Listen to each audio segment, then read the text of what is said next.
Hello everyone, welcome back to another Project Eden's Garden, Chapter 1, Beneath the Veil of Hypocrisy. It's time for class trial and let's find out who killed Wolfgang.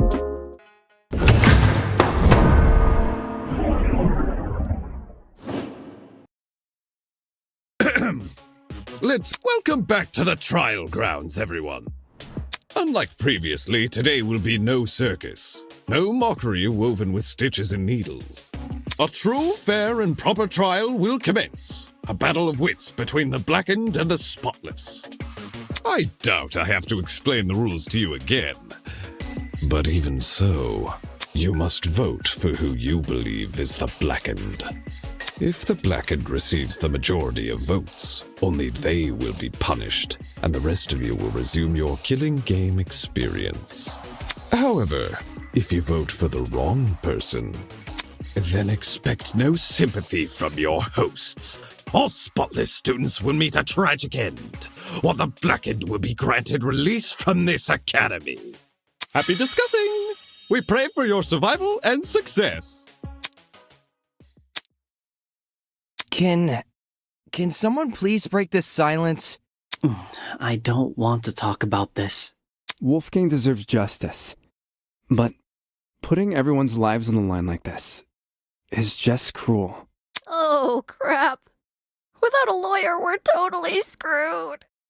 Whenever I turn my head, I keep expecting to see him at his podium. Oh, don't cry, Toshiko. He's in a better place now, you hear? Whichever one of you sick bastards did this, whatever it takes, no matter if I have to kick the brains out of every single person here, I'll find you. Do you really gotta resort to violence? Let's just stay calm, okay? Making peace with our situation is, the first step in handling it. How the hell can I stay calm when there's a killer on the loose? That bastard is watching us right now, fully content putting our lives on the line. Is that what you call peace? Being at the mercy of some dickhead silent observer? Well, nobody knows for sure if the killer is even a silent observer. If anything, the killer might try to feign innocence through other means. For instance, pretending to be outspoken about the case. What the? Are you accusing me of something? I mean, what you did during the investigation seems really suspicious. What did Grace do? She stood in front of Wolfgang's dorm room and wouldn't let anyone go inside. Intentionally or not, it really hindered our investigation. Because of Grace, almost everyone who planned to investigate Wolfgang's dorm gave up and went elsewhere. It was only after some of us started protesting that she finally relented. You know, for someone who seems so adamant about finding Wolfgang's killer, it's odd she tried to conceal potential evidence. I'm not saying Grace is definitely the killer. I just think we should be cautious of her. She has an alibi, though. Huh? Grace couldn't have murdered anyone, 'cause she went to the game tournament. Grace attended the tournament? Does that rule her out from committing the murder? Well, yeah. We had to be at the dining hall by 9 a.m.-ish, which was like half an hour before the murder.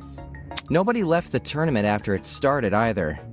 Nobody I know of, anyway. There weren't many of us there.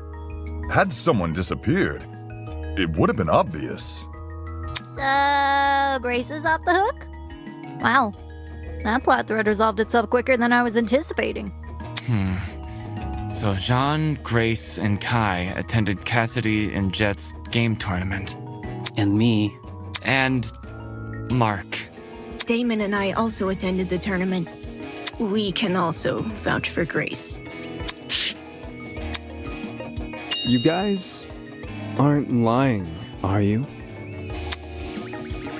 What the heck? Are you seriously doubting 8 testimonies? If the 8 of you were really together when Wolfgang was discovered, then Kai, doesn't that contradict what you said before the investigation? You told everyone you and Damon found Wolfgang first. How is that possible if you guys never left the dining hall?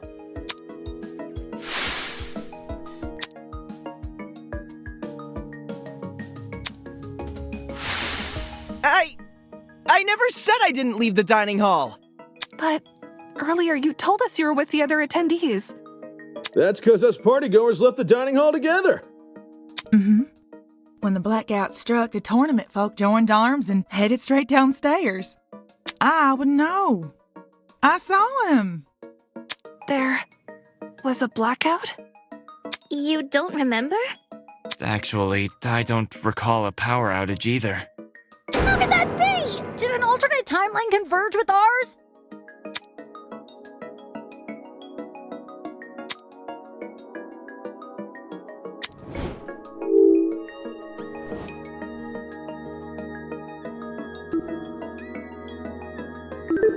I got it.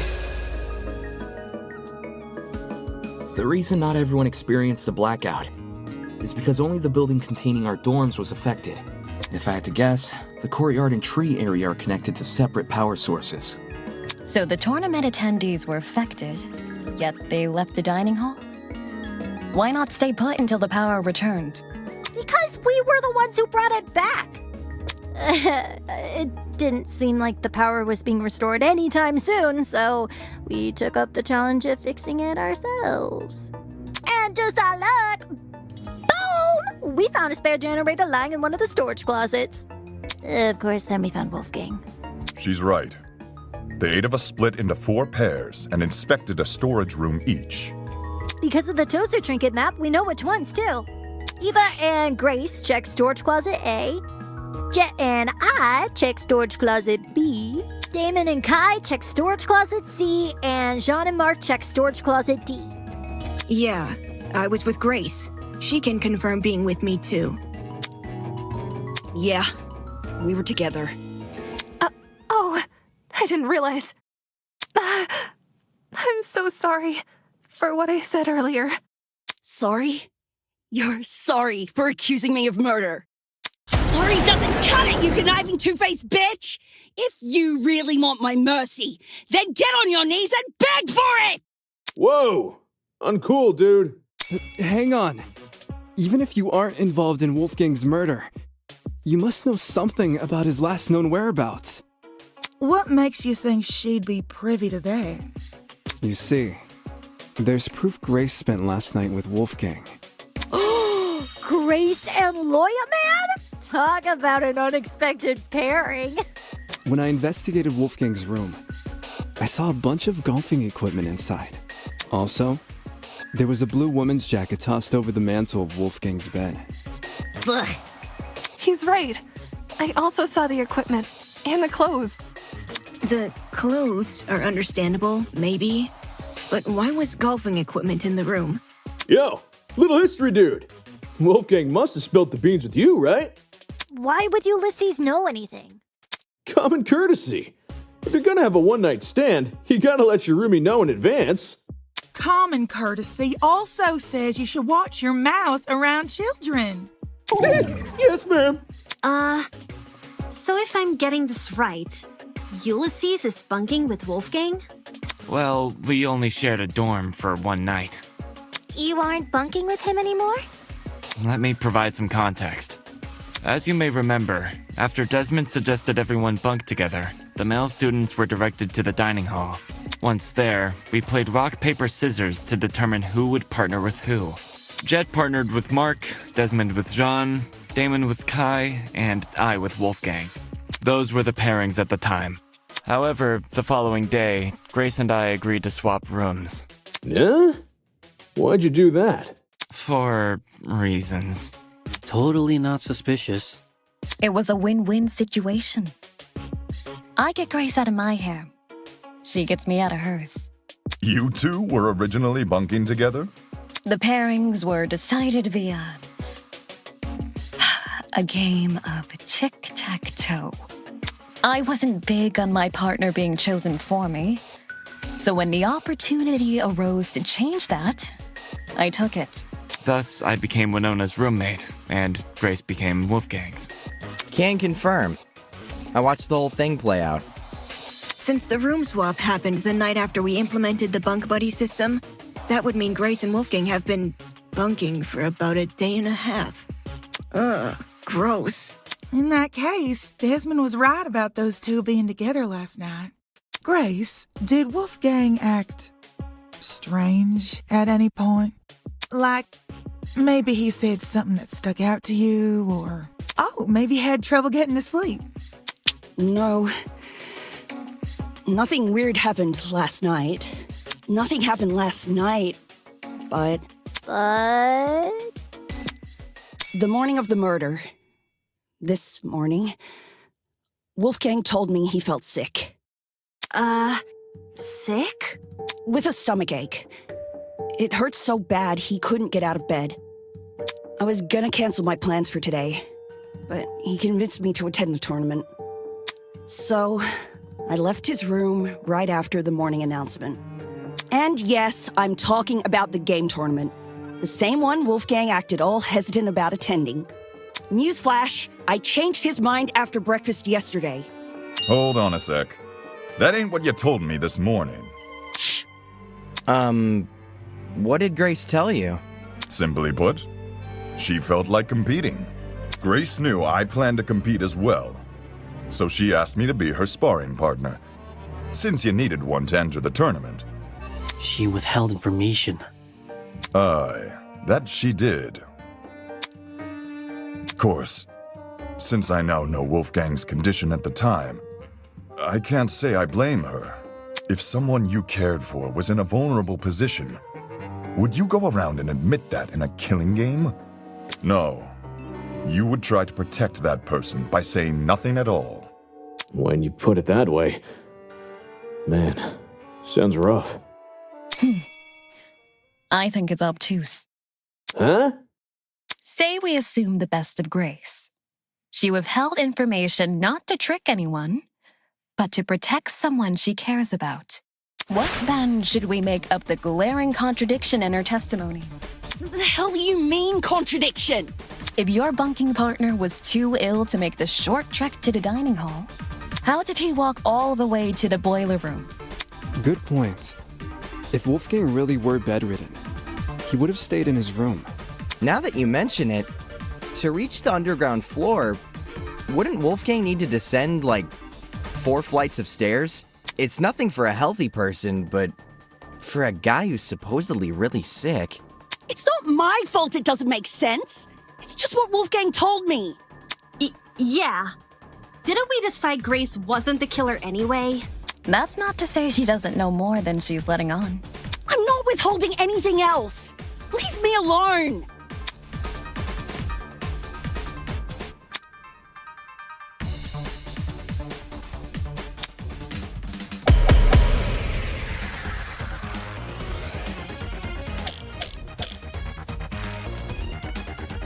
Why don't you tell everyone the truth, Grace?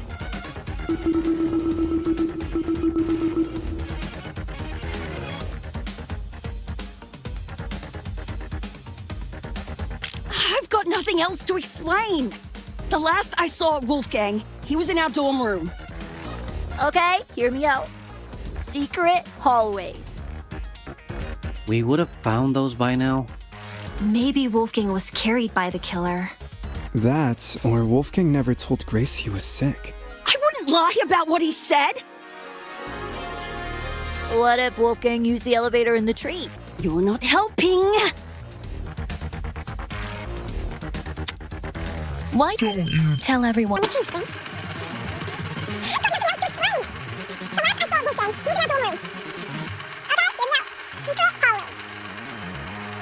would have found those by now. Maybe Wolfgang was carried by the killer. No, that's wrong!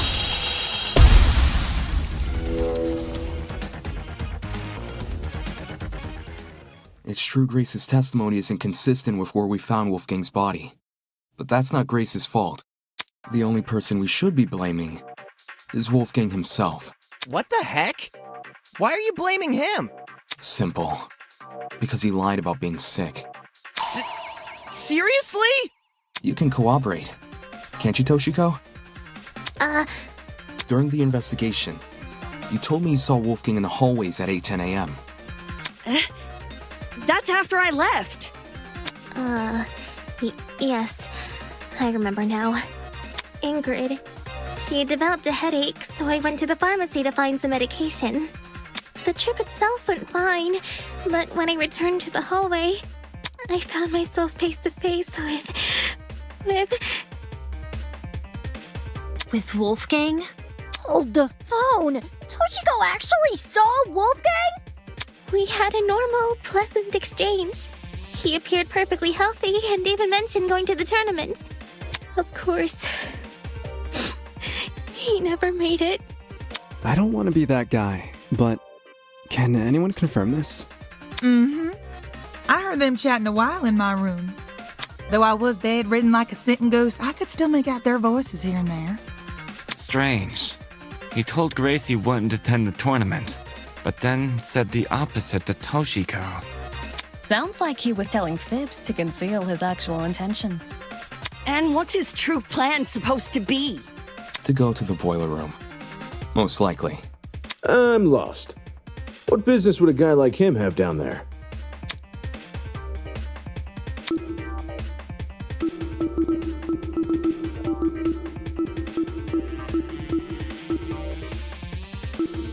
This is it. During the investigation, I found this note tucked away inside Wolfgang's blazer pocket.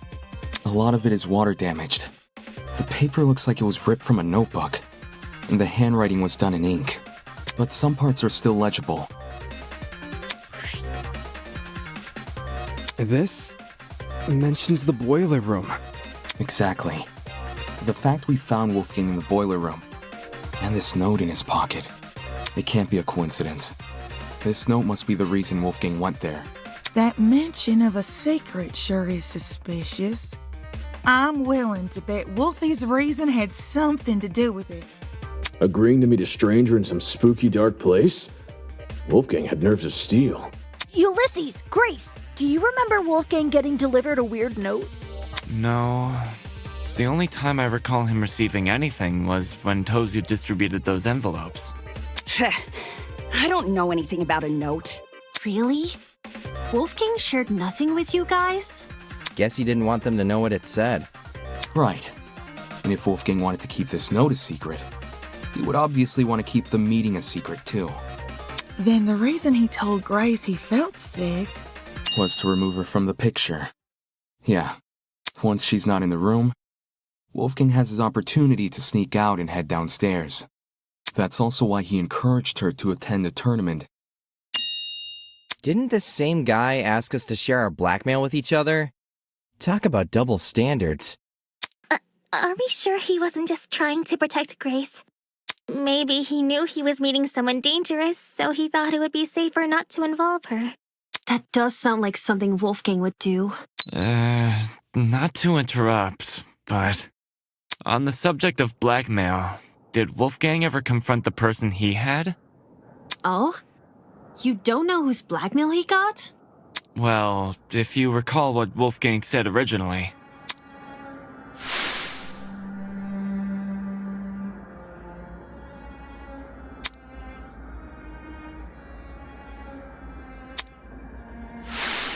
Regardless of the blackmail's contents, it would be treated as a matter between the recipient and the subject of the blackmail, and no one else. Which makes me wonder, could whether or not Wolfgang confronted his person clue us into what had originally been written on that note?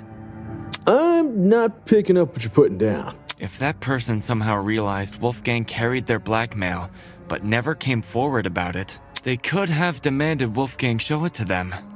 However, if Wolfgang did confront his person, I don't see why that same person would then send him a threatening note. Not least act coy about information they both know. If the person being blackmailed wasn't the one who wrote the note, who was? Obviously, it would be the student with Wolfgang's blackmail. Oh, I knew that.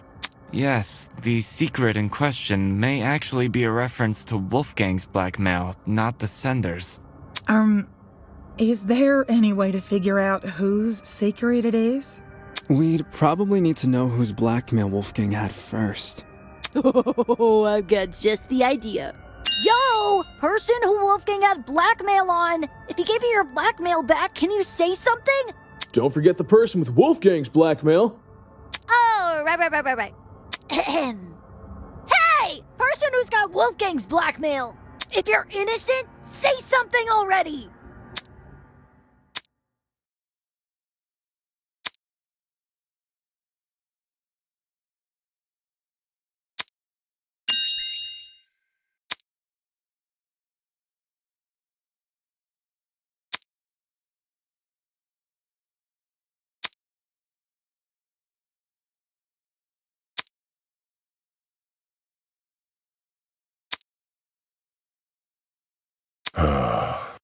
I was hesitant to admit it, since I knew it would put me on the spot.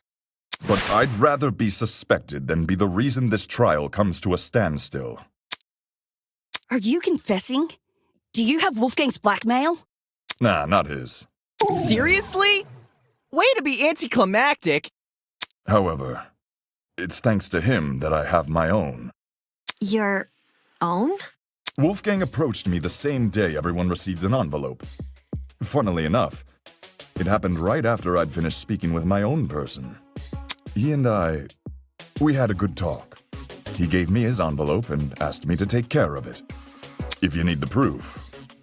Ah, Wolfgang's envelope had the same signature. Aye, I held on to the letter for safekeeping. This should have all been said sooner. I realize that. I suppose my pride was stronger than my rectitude. My mistake for stringing everyone along. I mean, at least you're honest. Truth! Thanks for letting us know, bud. Indeed. To acknowledge one's own misdoings is a most right. It's very noble.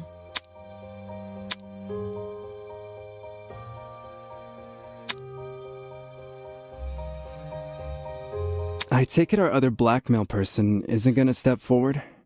If nothing happens, let's just have everyone recite whose blackmail they got one by one. Huh? You sure that's a good idea? No one's reciting shit!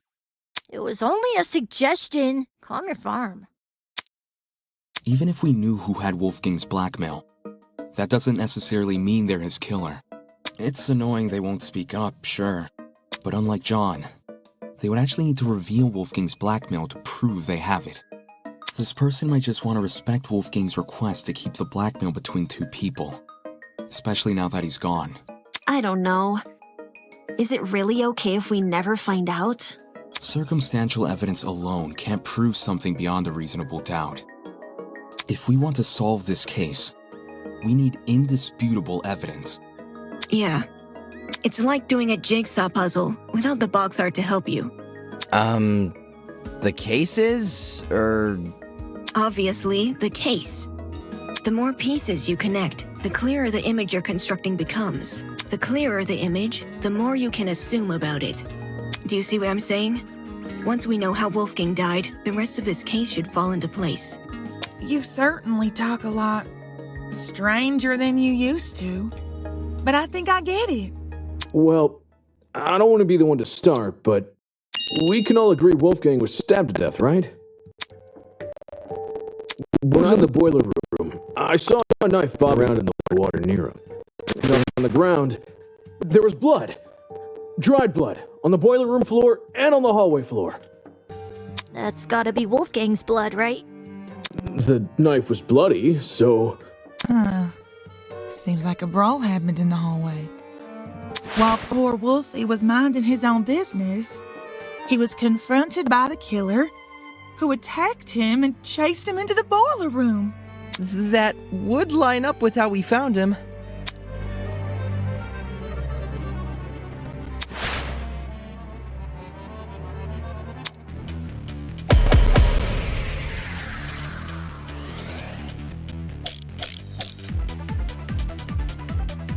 Is this really how you guys think Wolfgang died?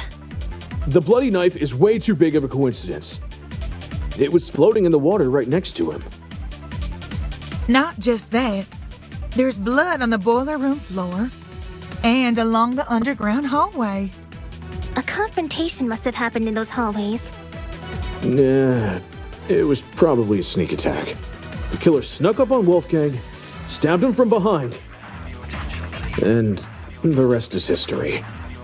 With that knife-wielding villain on his tail, Wolfgang had no other place to run but the boiler room.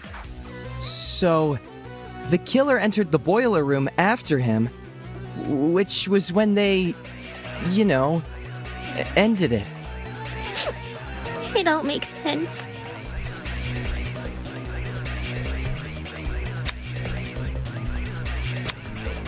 Is this really how you guys... The boy knife is way too big of a coincidence. It was floating in the water right next to it.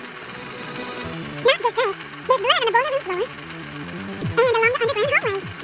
A confrontation must have happened in those hallways. Yeah, it was probably a sneak attack.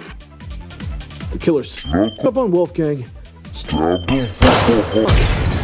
No, that's wrong!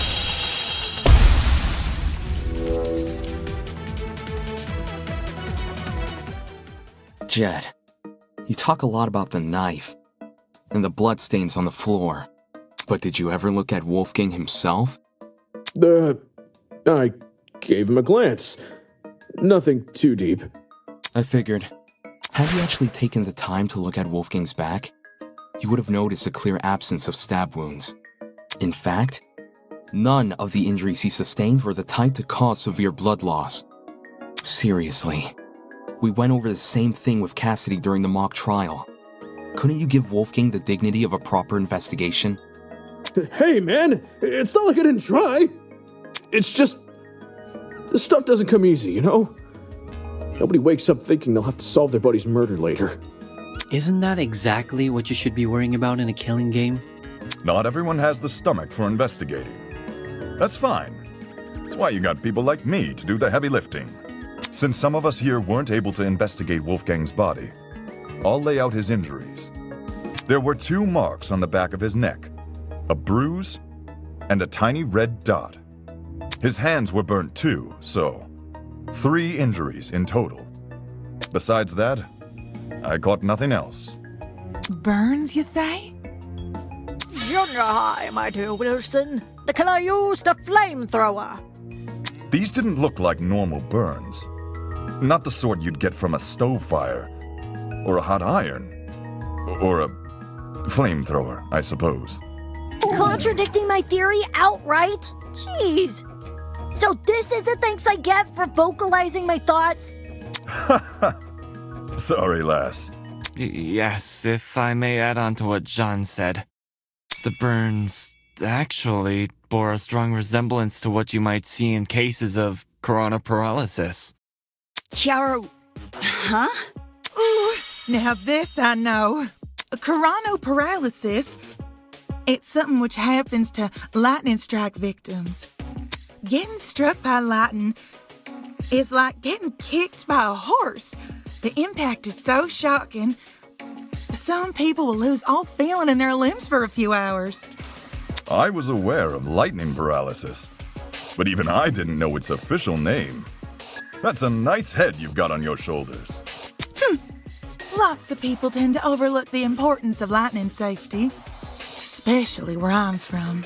My grandpappy once tried working out in the open during a thunderstorm. Pure luck's the only reason he lived to see the next day. Sorry to hear that and all, but what does lightning have to do with anything? Well, if I had to guess, Ulysses, did it look like a big old tree was drawn on Wolfie? A big old tree. Yes, that's how I would describe the burns on Wolfgang. So Wolfgang had lightning strike scars? Huh? We're trapped inside a building, though. Lightning can't come from anywhere. Could he not have been struck before the killing game? Fate is stronger than will, you know. Perhaps a deity decreed the glow of his altruism from their heavenly abode and felt him a threat. Nay, those burns were fresh. One look was all it took for me to know that. If he had these scars before, we would have noticed them anyway. But if those marks were recently inflicted, wouldn't it mean Wolfgang somehow went outside? Not necessarily. This is only something I thought of just now, but the reason Wolfgang sustained burns similar to that of lightning strike victims may be because whatever inflicted his burns was equivalent in damage to a lightning strike. You saying there's something out here channeling the power of lightning?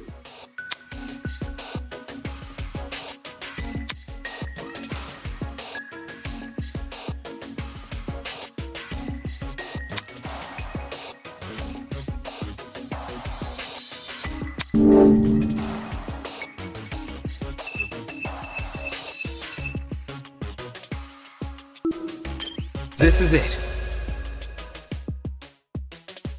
Ulysses, since you write everything down, do you have a description of the boiler room in your notebook? Yes, I do. Why? Since some people here never investigated the crime scene, they probably aren't as familiar with the room as we are. So, you should read out your description of it. Sure. The boiler room consists of a small concrete platform surrounded by ankle-deep water. Throughout the room are boxes filled with various garbage, and in the back looks to be a generator, charred beyond belief. What you just heard is a brief summary of my notes. Hear that? There's a generator inside the boiler room. Of all the things which could deal similar damage to a lightning strike, doesn't a generator sound the most likely? Didn't Ulysses say it was destroyed? At the time of the investigation, sure. But it wasn't always destroyed. You probably don't remember. But back when we found the dummy, I mentioned something about the underground floor.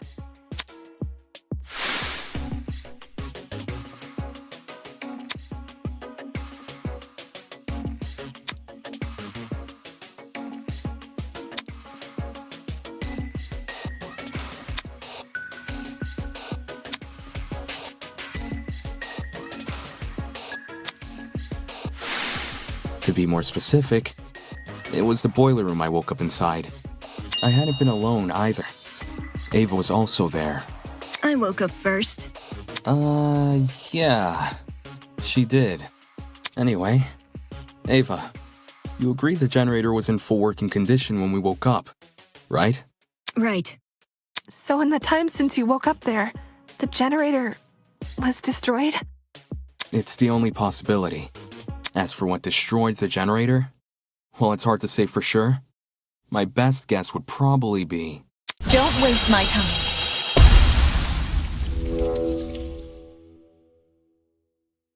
Two things. First, destroyed is overly vague. Ulysses explained the state of the generator much better. Charred beyond belief. Second, and more importantly, where's your proof the generator inflicted those burns? What are you talking about? The generator must be involved. It's near where Wolfgang is lying.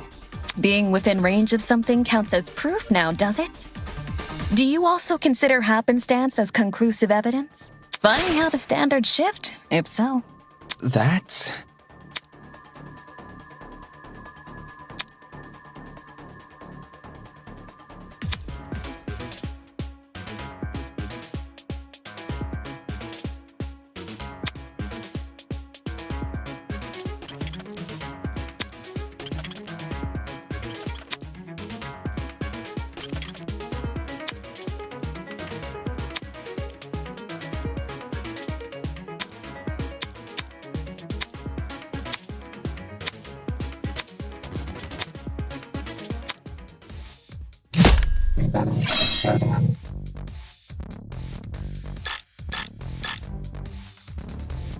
While the generator may look suspicious, consider the time frame we're working with. If the only time you saw the generator in full working condition was on the day of our kidnapping, that gives us a period of almost 4 days in which the generator might have been destroyed. What about the blackout? It's impossible for the generator to cause the blackout. If it was already broken prior to the tournament. What about the blackout? The building may very well have lost its power, At any point before or after the murder. You only assume it happened during. Not the smartest argument from a supposed ultimate debater.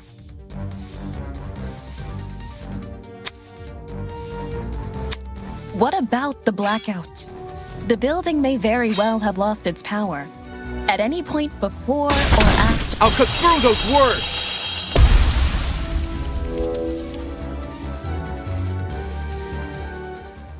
When the blackout happened, it froze a piece of equipment which had been set up for the game tournament. Mark's DJ pad. While there was no physical clock inside the dining hall, a digital one has been built into Mark's pad. If you look at what time the digital clock is frozen on, it matches the time of death listed on the tablet. 9:30. Well, Mark, is this true? There's no point in me saying anything when someone else has already said it better. Just answer with a yes or no, will you? Yes. In any case, the matching times are too much of a coincidence. The destruction of the generator caused the blackout, and the blackout occurred at the time of the murder. There's no way the destruction of the generator wasn't tied to Wolfgang's death. What do you suppose happened then? I'm willing to bet the generator's destruction resulted in the boiler room's water becoming electrified. Since Wolfgang was discovered kneeling in the water, we can reason he was standing in it at the time this happened and... Damon, you and I both know that's not true. Huh? Did you forget? It's impossible for the water in the boiler room to play a role in Wolfgang's murder. Because it isn't even conductive. It's not? After Damon and I woke up in the boiler room, I wanted to investigate the flooded area. So, I tested the water.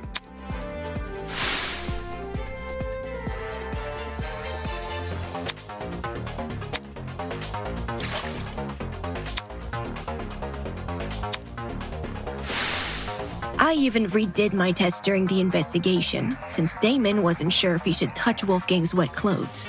In both instances, I proved the water was safe to enter. To be honest, neither result really surprised me. Water will only act as a conductor if it makes contact with two separate energy sources. The boiler room's generator is just one source. If you're standing in the water, one outlet should be enough.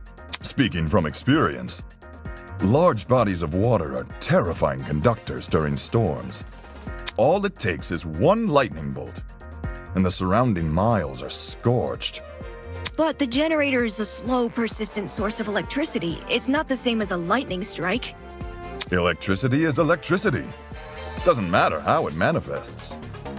The reason you two avoided electrocution is because the generator's exposed wires aren't even touching the water.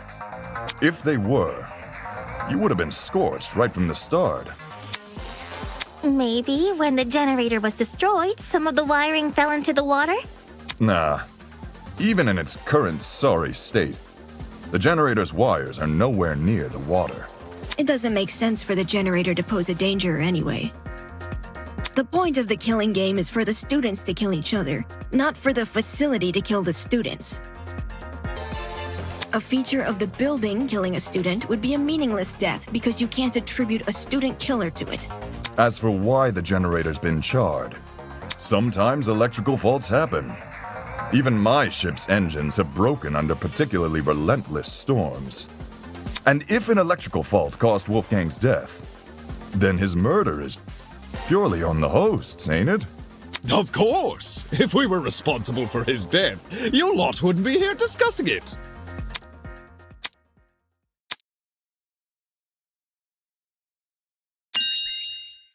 Okay, since we've ruled out the generator, what else could have electrocuted Wolfgang? It mightn't be relevant, but I did see one other thing on the boiler room floor. A toy gun or something. At least, that's how it came across to me. Not a toy gun, a taser gun. A taser? I'll shoot electricity! I'm not sure how the taser fits in with this case, though. It doesn't seem to have been used. Nope. The taser was definitely used.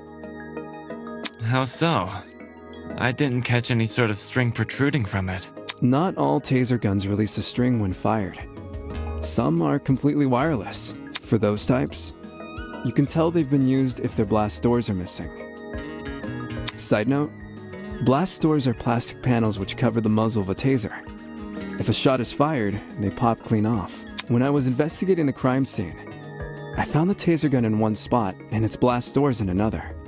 Speaks for itself, yeah? And here I was thinking the yellow bits were just random trash. Where the heck did a taser gun even come from?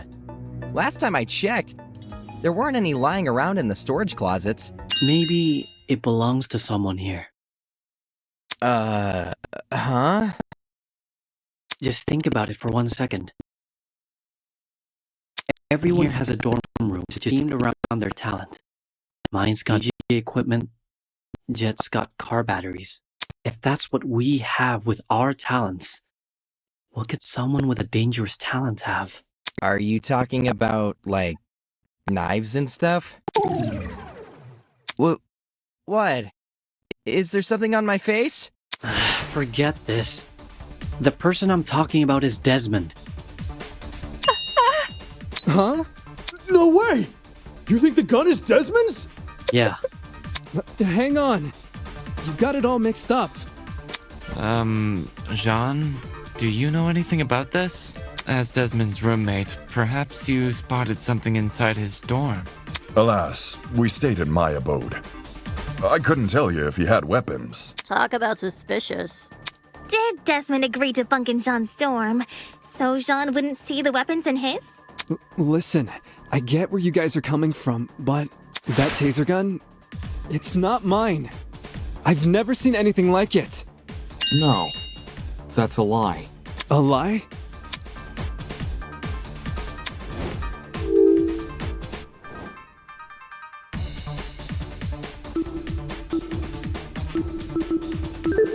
I got it. The blackmail tools you gave us. That's my evidence. You didn't get mine, did you? No, but the person who did informed me of what it said.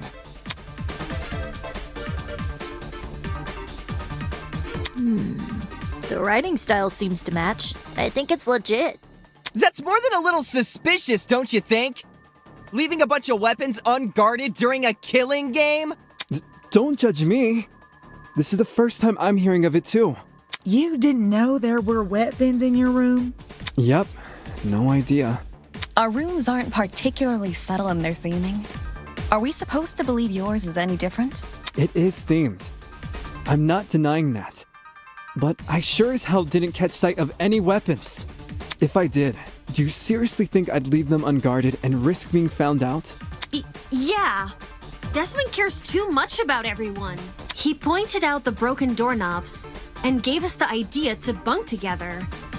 Why would he hide weapons in his room? Someone must have gotten the idea to rifle through my dorm because of my talent and found the taser gun hidden inside.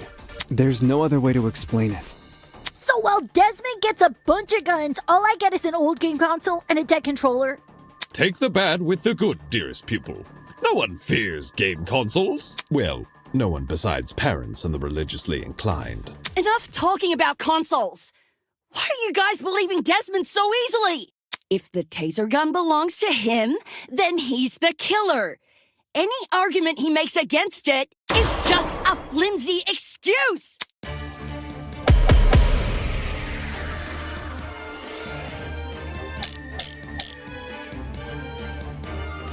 Desmond is the killer! The taser gun came from his room! I had no idea the gun even existed. I was barely in my dorm to begin with. Because you wanted to draw attention away from your weapons hoard! But... If this is about avoiding suspicion, why did Desmond say the taser gun was fired? I don't think a killer would draw attention to their own murder weapon. I was with Desmond. I call it reverse psychology. You sprinkle in a little helpfulness, and suddenly everyone trusts you. When the murder happened, Desmond! had no idea the gun even existed. I was barely in my dorm to begin with. Because you wanted to draw attention away from your weapon tour! But... If this is about avoiding suspicion, why did Desmond say the taser gun was fired? I don't think the killer would draw attention to their own murder weapon. Desmond. I got it.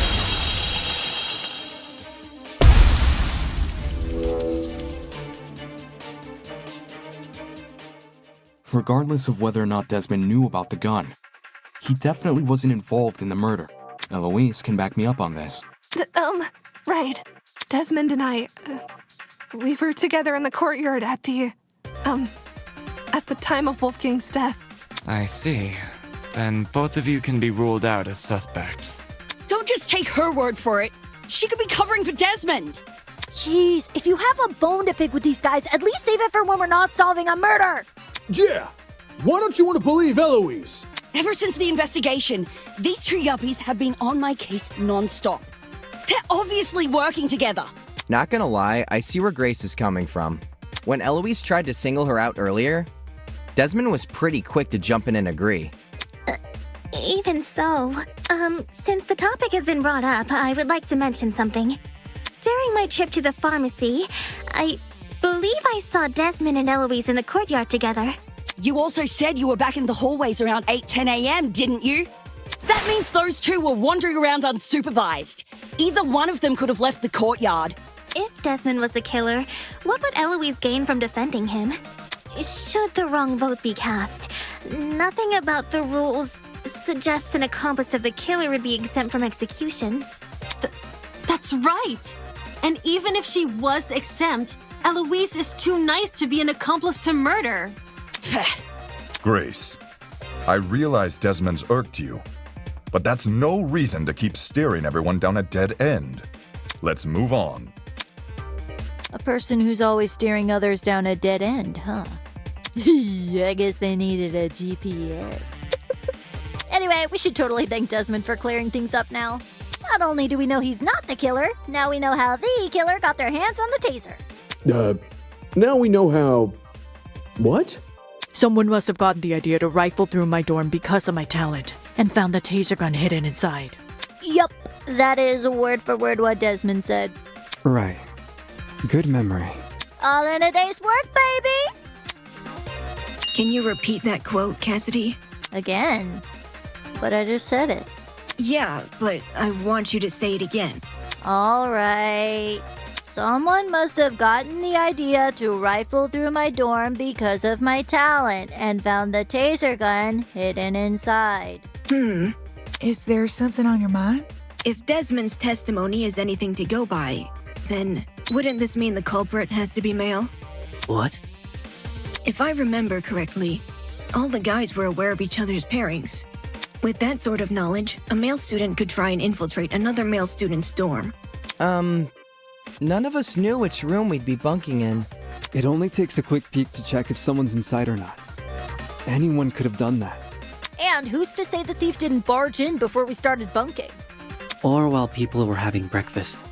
Seems there was a mountain of opportunities for our culprit to sneak in unnoticed. Doesn't exactly help us narrow things down, does it?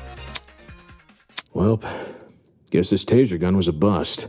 Look on the bright side. If it's been fired, then it's probably what electrocuted Wolfie. If trying to suss out who stole it isn't feasible, why don't we, talk about Wolfie's other injuries instead? You know, the ones that weren't burn marks? Those seem like they could lead us somewhere. Yeah. Besides the burns on his hands, Wolfgang also had a bruise and a tiny red dot on the back of his neck. A bruise and a tiny dot, huh? Want to try tackling them in alphabetical order? Alphabetical order? Now, aren't you full of smart ideas? No need to thank me. It's only common sense. Okay, let's discuss the bruise first.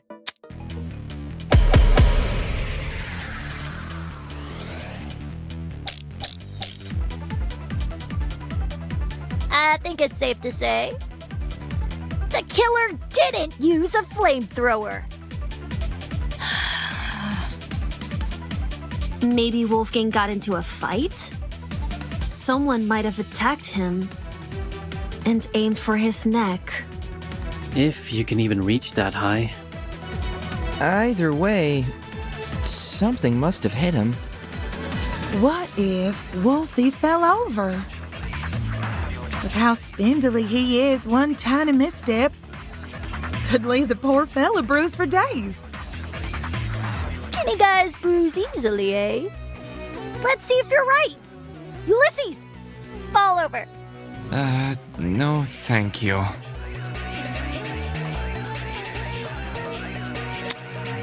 I think it's... Maybe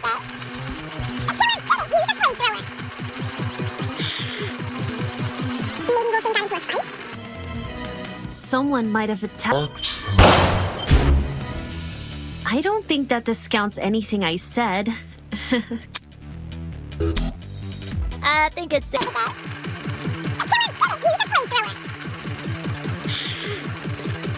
Wolfgang got into a fight? Someone might have attacked him. And aimed for his neck. If you can even reach that high. Either way, something must I got it.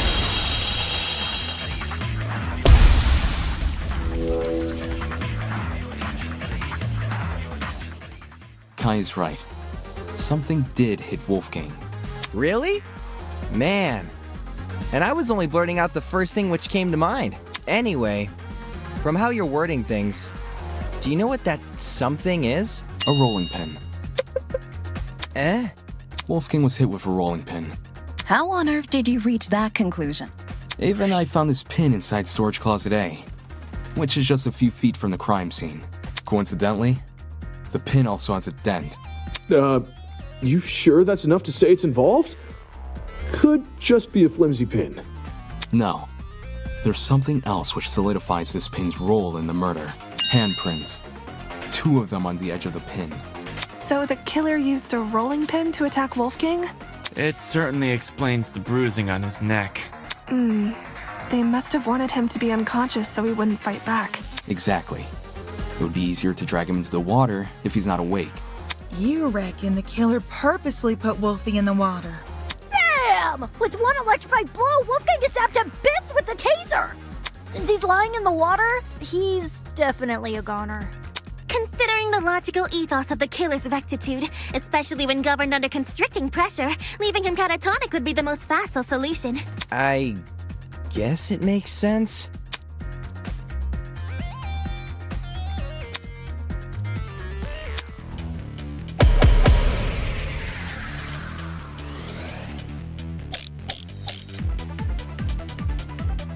So let me get this straight. The killer knocked out Wolfgang with a rolling pin, and then chucked the pin into Closet A? When exactly did they discard the pin?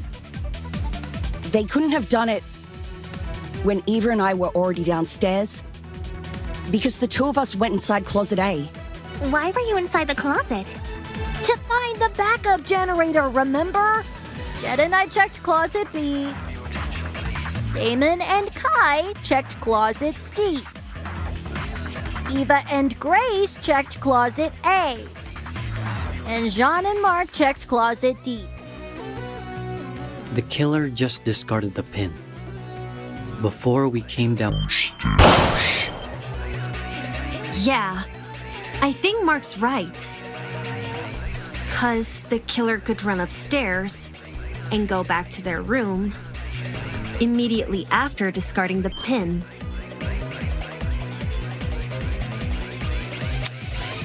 Let me get this straight. The killer knocked out Wolfgang with a rolling pin, and then chucked the pin into Closet A? When exactly did they discard the pin? They couldn't have done it when Eva and I were already downstairs, because the 2 of us went inside Closet A. Why were you inside the closet? To find the backup generator, remember? Jen and I checked Closet B. Damon and Kai checked Closet C. Eva and Grace checked Closet A. And Jean and Mark checked Closet D. The killer just discarded the pin before we came downstairs. Yeah, I think Mark's right. 'Cause the killer could run upstairs and go back to their room immediately after discarding the pin. No, that's wrong!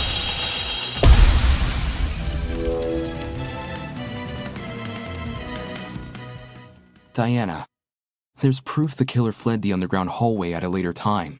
When the tournament attendees were looking for a backup generator, Kai and I heard someone run past our room. Huh? Oh man, that's right! We were just exploring the closet when, all of a sudden, we heard footsteps in the hallway. That's when Damon decided he was gonna follow where the footsteps came from and entered the boiler room. Did anyone else hear these footsteps? Nope. Not ringing any bells. Yeah, Jet and me didn't really hear it over all our talking. I heard the footsteps. Huh? You did? Well, I initially thought it was my imagination, so I never said anything. Ashamed to say I also brushed off the footsteps. Thought I was hearing things. However, since other people can attest to hearing them...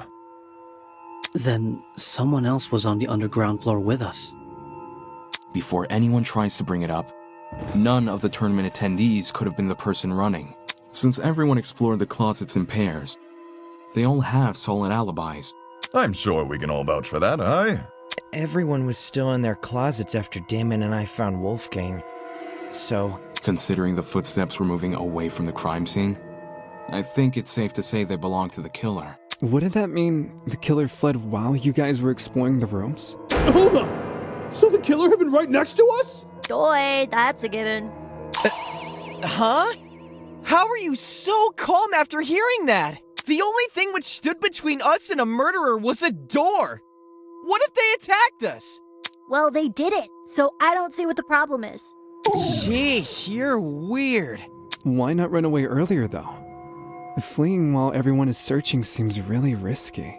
Maybe it was a miscalculation? It's not impossible, I guess. If not that, then maybe the killer returned to the boiler room after discarding the pin? Sounds pretty meat-headed if you ask me. Yes, you'd think a killer would use that moment to run away. For the two who heard the footsteps, describe the sound. It was kinda... socky. As in, it sounded pretty soft. Like the person had taken off their shoes. Saki, huh? Seems this killer was purposefully trying to keep quiet. 'Cause their footsteps were soft? That seems like a leap in logic. No, I get what she's saying. Everyone here has socks on, I'm pretty sure. So any one of us could have run down the hallway. The thing with shoes is, not everyone here has the same kind. If the killer had worn theirs, we might have been able to figure out their footwear from the sound it made on the floor. Then we just have to single out the person with that footwear. Man, it would have been so easy to find the killer. We already can find the killer, though. What? Oi, are you pulling our leg? I'm completely serious. Picture a map of the building complex in your head. The building with the dorms is on the left, the courtyard is in the middle, and the building with the tree is on the right. Now, try and pin everyone's locations during Wolfgang's murder. Once you do that, the identity of the killer will definitely become clear. Is the killer someone whose position we can't place? No, it's not about position. Eh? Wolfgang's killer can easily lie about their location during the murder. The only thing distinguishing their testimony from everyone else's is that theirs can't be corroborated.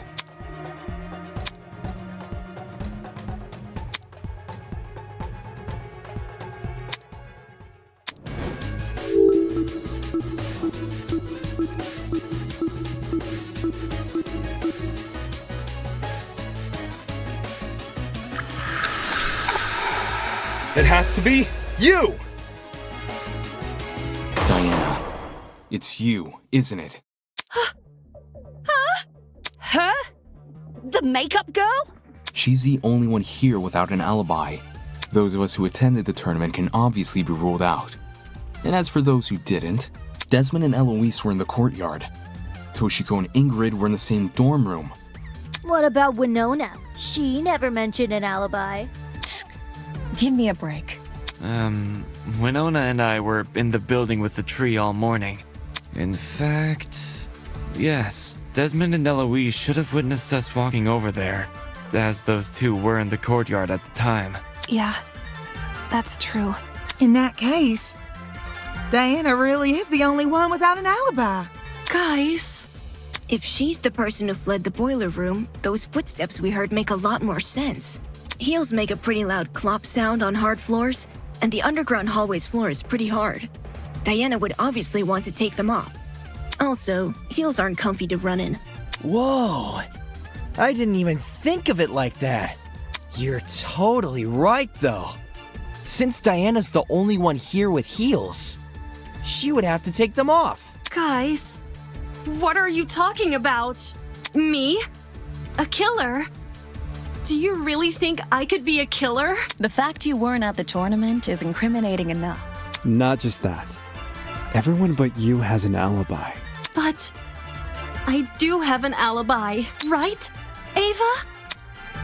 You woke up with me this morning, and you never saw me leave my dorm. During the brief amount of time we were together, I never saw you leave. What you did after I left for the game tournament, however, is anyone's guess. Ava wanted to help me and Cass set up the tournament, so we told her to swing by early. For that reason, I left Diana's dorm at 8:05 a.m. I know the exact time since her room has a clock. I probably entered the dining hall around 8:10 a.m.-ish. So much for an alibi then. Diana, don't tell me. Holy smokes, it's all falling into place! Are we sure there hasn't been some sort of misunderstanding? It's not possible. Diana can't be the killer. No! I refuse to believe it!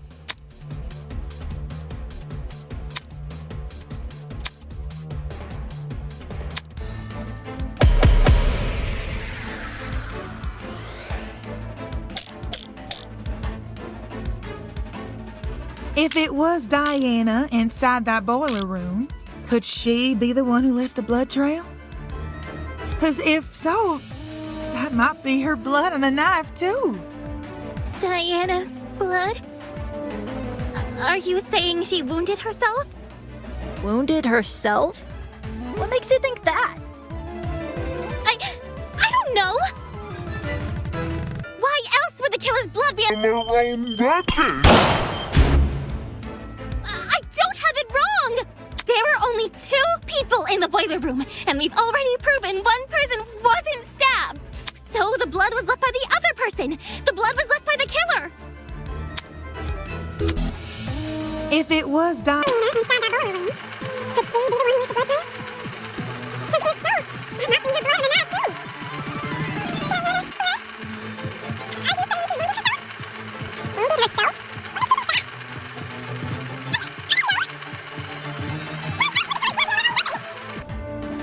Did we not already agree the killer was wielding a rolling pin? Well, maybe they had both. The rolling pin in one hand. No, that's wrong!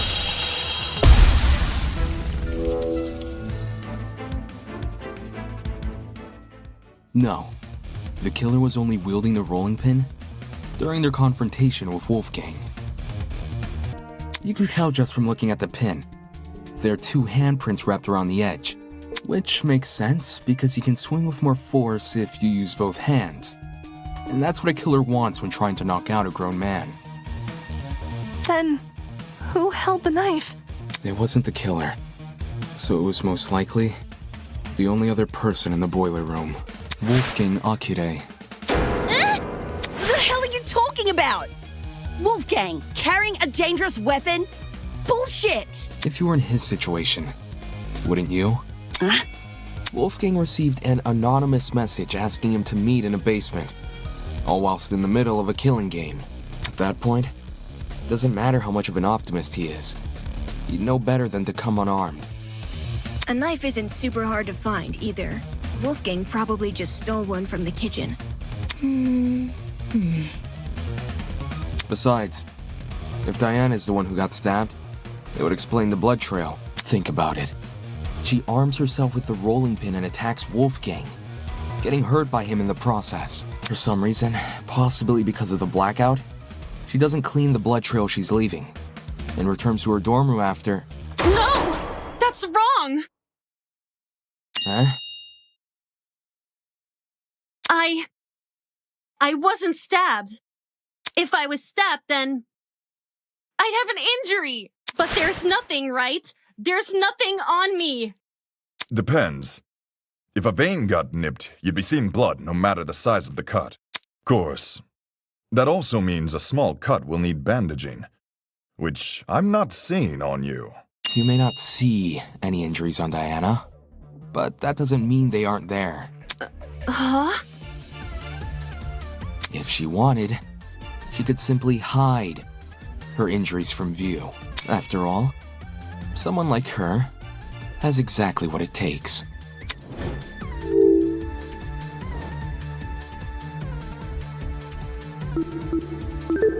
I got it.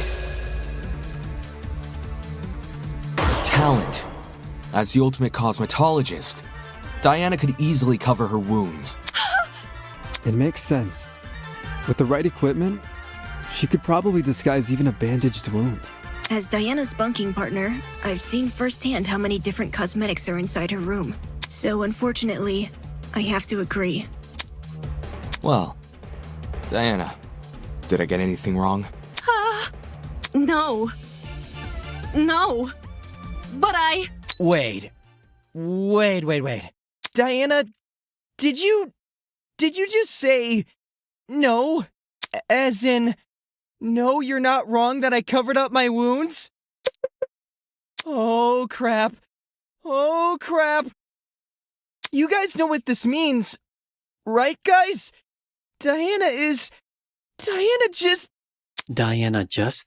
Diana basically just confessed! A confession? Are you for real? It makes sense, though, doesn't it? Diana got wounded, which proves she got in a fight with Wolfgang, which means all that stuff about Wolfgang going to the boiler room, all that stuff really did happen. I see. I see now what you were saying. Diana, she lured Wolfgang to the boiler room by writing him that note. And when he arrived, she attacked him and killed him. And now, she's been lying this entire trial, hoping we would never suspect her. Yeah! How cruel! Diana, It wasn't me. I promise. It wasn't me. To think she could preach about friendship after committing a violent crime. And then try and sentence the rest of us to punishment. Golly, you're right. If we voted for the wrong person, we would have been executed. That's so fucked! Seriously, Diana? What the hell is your damage? Can we at least hear Diana's side of the story? Her side? Well, Diana has, I just think it's fair we listen. what does it matter what she says? Look at the evidence. This case, it's closed.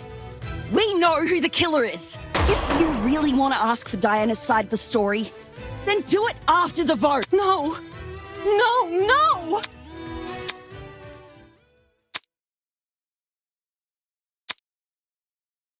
No. No. No.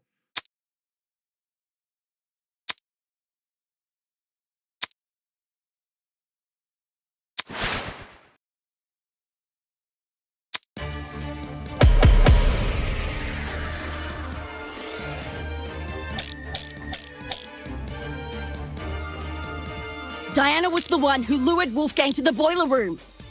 Once he got there, she killed him immediately.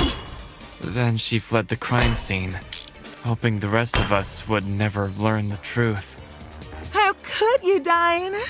Poor Wolfie was only trying to keep us together. But I would never murder Wolfgang. If you don't have an alibi, then you obviously did.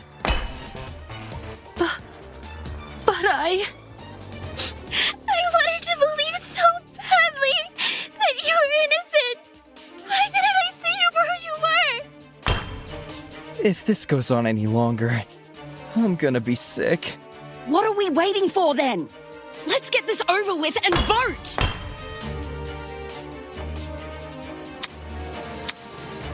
Diana was the one who lured Wolfgang to the boiler room.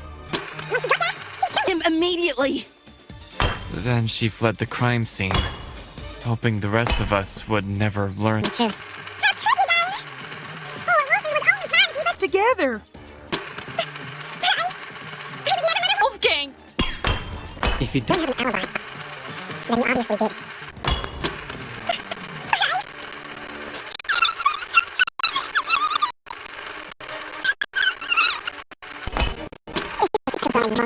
I'm gonna be sick. What are we waiting for? Let's get this over with and vote! Diana was the one who went to the room. Once he got there, she killed him immediately. No, that's wrong!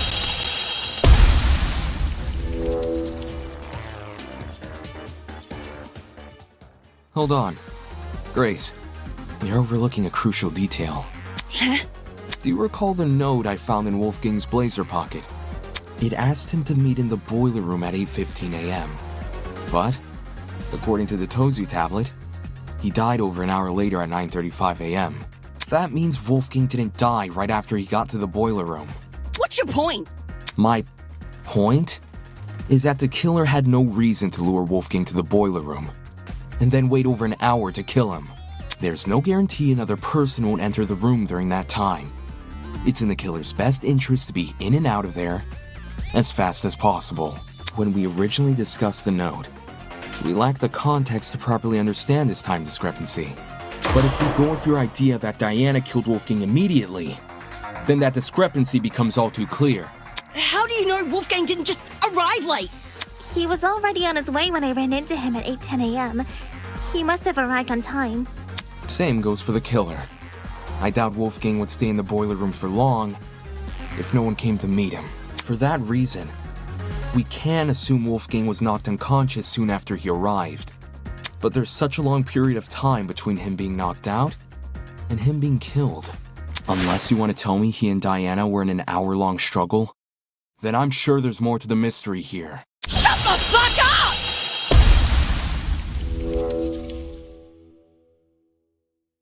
What the fuck is wrong with you? Don't you see this as a trick? All of Diana's blubbering and crying is just a farce to make us think she's innocent. I wouldn't fall for a farce like that. My only concern is the evidence not adding up. If you're still not convinced Diana is the killer, then let me show you something you overlooked. I call it undeniable fucking proof!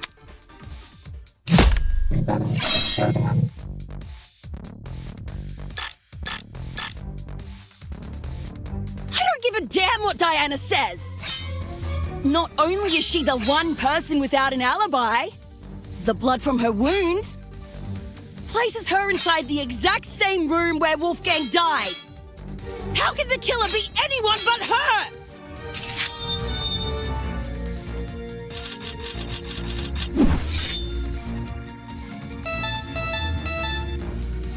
If Diana lured Wolfgang downstairs, why would she take over an hour to kill him?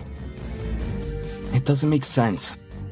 Not when there's a risk of someone else entering the boiler room. What risk? Diana wouldn't have to worry about anyone walking in because she could just lock the fucking door. Boom. Look at that. No intruders. Now take your argument and shove it up your ass.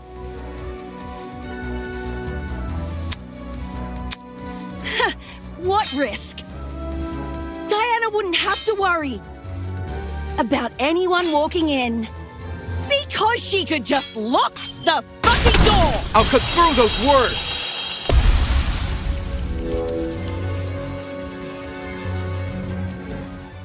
The boiler room door can't be relied upon here.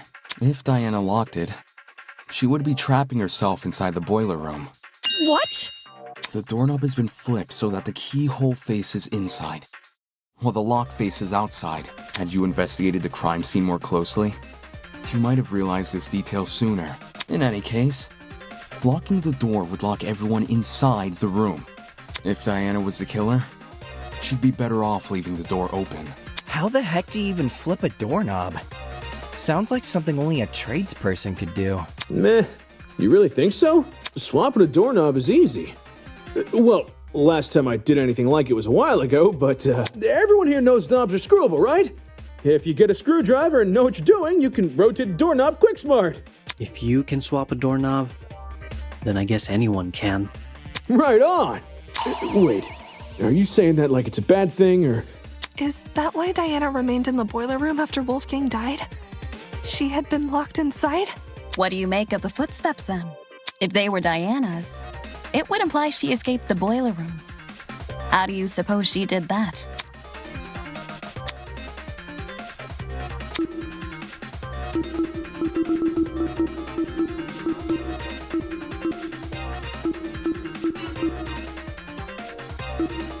This is it. Near the boiler room door, I discovered a thin piece of metal. At first glance, it didn't look important, but if you were to fold it in half, theoretically, it would look like a hairpin. Ah, she used the classic maneuver, picking a lock with a hairpin. It can be done, it just takes a bit of practice. Diana probably had this hairpin inside her makeup bag, so she used it to fiddle with the lock until it eventually came undone, which, judging by the timing of her footsteps, happened late into the blackout. Messing with a lock in pitch blackness. Whew, now that would be impossible for me. Right. Even if Diana did access light, like through the Tozu trinket, undoing the lock would still be difficult. Way too difficult of a situation to deliberately put herself in.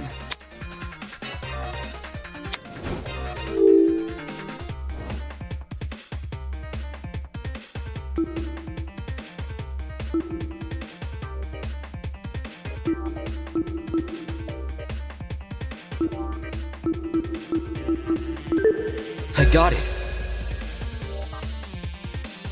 Someone else must have locked the door. What? If we go with our current train of thought, the doorknob was rearranged so you could only lock it from the outside. It doesn't make sense for Diana to rearrange the lock, enter the room, and deliberately trap herself inside, which means someone else must have locked the door.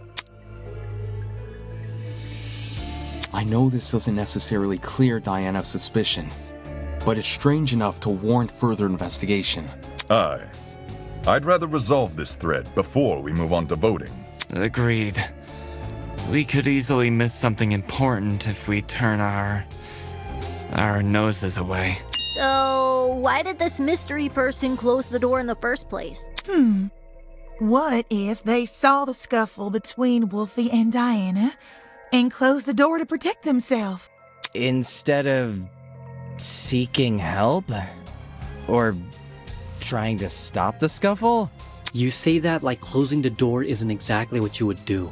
What kind of asshole do you take me for? Any chance they locked it to prevent Diana from escaping? And somehow unscrewed the doorknob without drawing attention to themselves? Didn't you hear him? He's talking about the door being locked, not the doorknob being unscrewed. Unless two entirely different people just so happen to interfere with the boiler room at two entirely separate intervals. The one who locked the door is most likely the one who flipped it, yes? Yes. Then you should be wondering the same thing.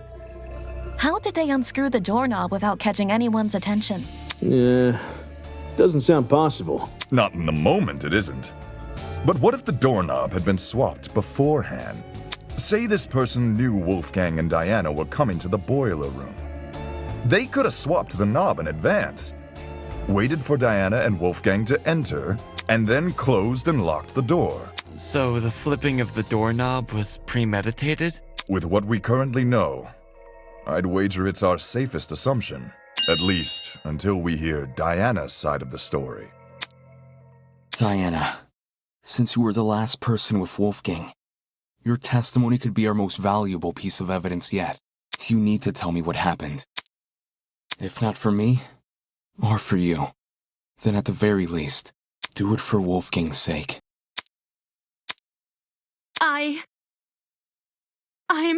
I'm sorry. I'm really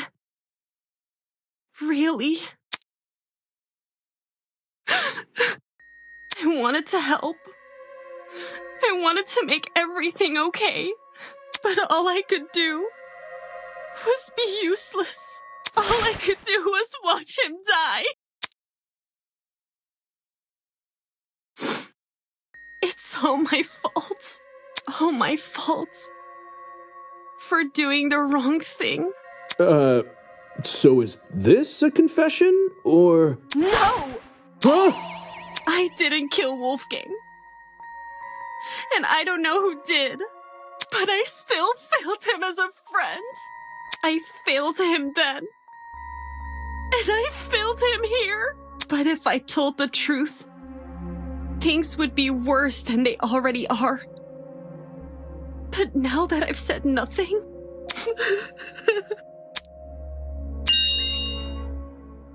It's okay, sweetheart. Come on now, take deep breaths. Yeah, we'll believe you no matter what you say.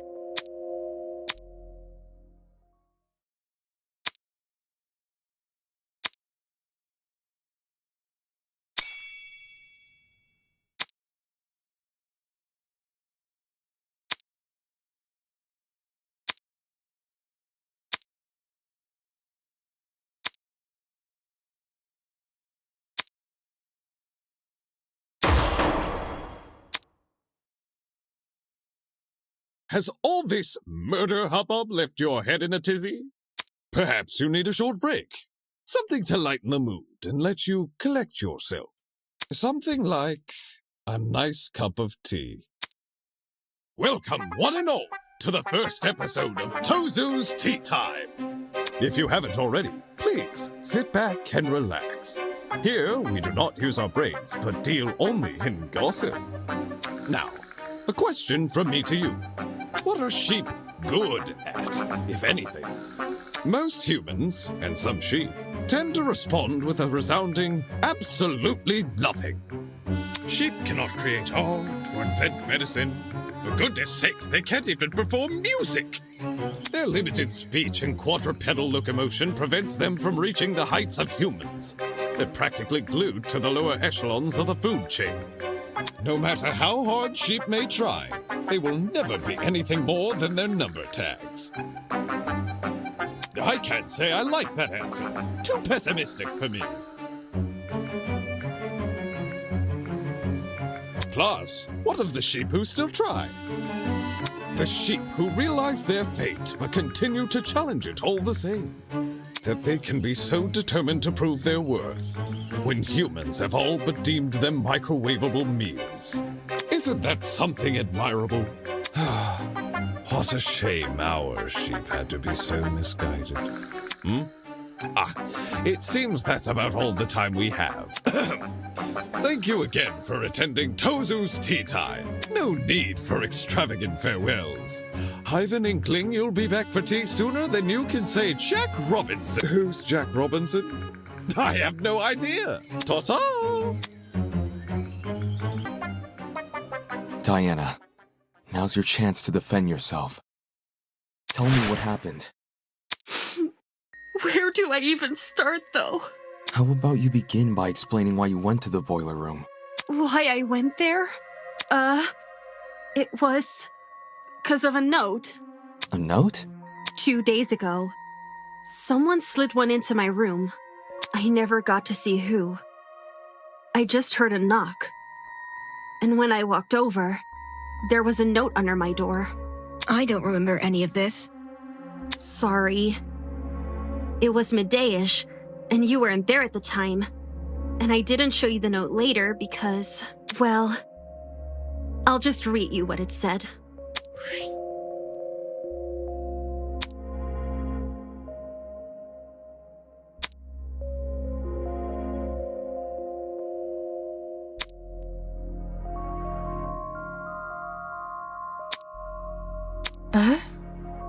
Wolfie wrote this? Wolfgang had Diana's blackmail? But didn't he have Jean's? Hold on a sec.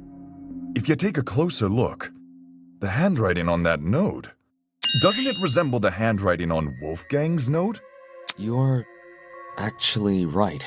Even though Wolfgang's note has been water damaged, the words I can make out were in the same messy scroll as Diana's here. Then someone else was posing as Wolfgang? The killer, most likely. They must have thought his word was the only one Diana would follow. Guess it worked, huh? I didn't want to show this note earlier because I was scared of how people would try to twist it, like saying I faked the note or that I decided to kill because of it.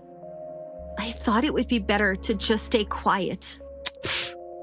I know you guys think I'm stupid for agreeing to meet in a place like the boiler room. And I am. I am stupid. I just didn't want to disappoint Wolfgang in case he really did write the note, which was why I left my room around 8:40 a.m. and went downstairs. Did you catch any strange movement down there? No, it was just me. I did find the boiler room door hanging open a little bit, but I didn't think much of it. I just went inside and closed the door behind me, since that's what the note asked me to do. What did you see inside the boiler room? The boiler room was really dark, so the first thing I noticed was actually the security camera light. My eyes had to take a few seconds to adjust to everything else. But after that, I finally saw him.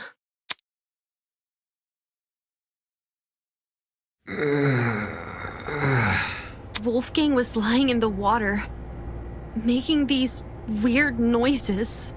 It didn't seem like he'd even noticed me entering the room. Not until... Wolfgang?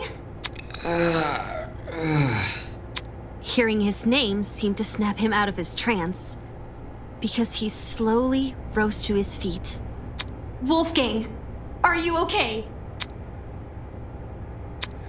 It's you. Huh? I can't believe it. I really am finally meeting you. What do you mean? Please, forgive me. Please forgive me for what I've become. Wolfgang? Despite how hard I tried, and how much I wanted it to be true, I could never become you. I will always be a failure. It's okay, Wolfgang. Look, there's stairs over here. Come over here and we can get out. I have no idea if he didn't hear me, or if he was just ignoring me. But, okay. I'll get closer to you then. I went over to the ledge of the platform, the part where the fence had a gap. Just take my hand, okay? And I'll pull you out. He slowly stumbled over, and he held my hand. I didn't really think I could pull him out. I just wanted to be there for him. It was the best I could do, because I didn't want to enter the water. Staying on the platform felt so much safer. And I really, really hate that it did. It's okay, Wolfgang. We'll get through this together. Or... I was looking at him when I said that. I was looking right at him. But somehow...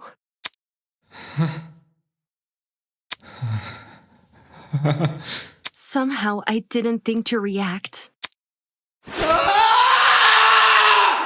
When he reached inside his blazer.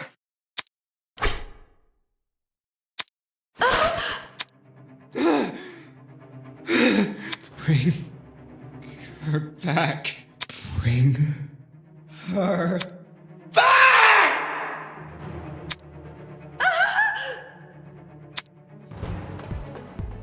I tried to leave the room, but the door was locked.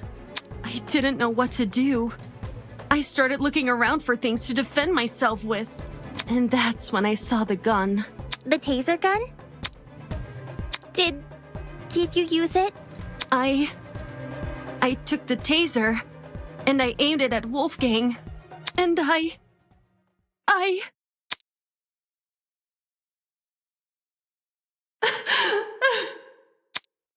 couldn't do it. I couldn't shoot him. I just backed away from him.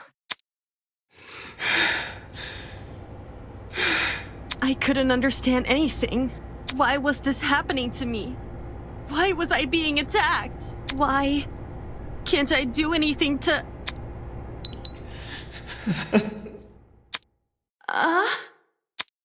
I'm not like you. I'll never be like you. I won't give up until the world knows. I won't give up until everyone knows me as...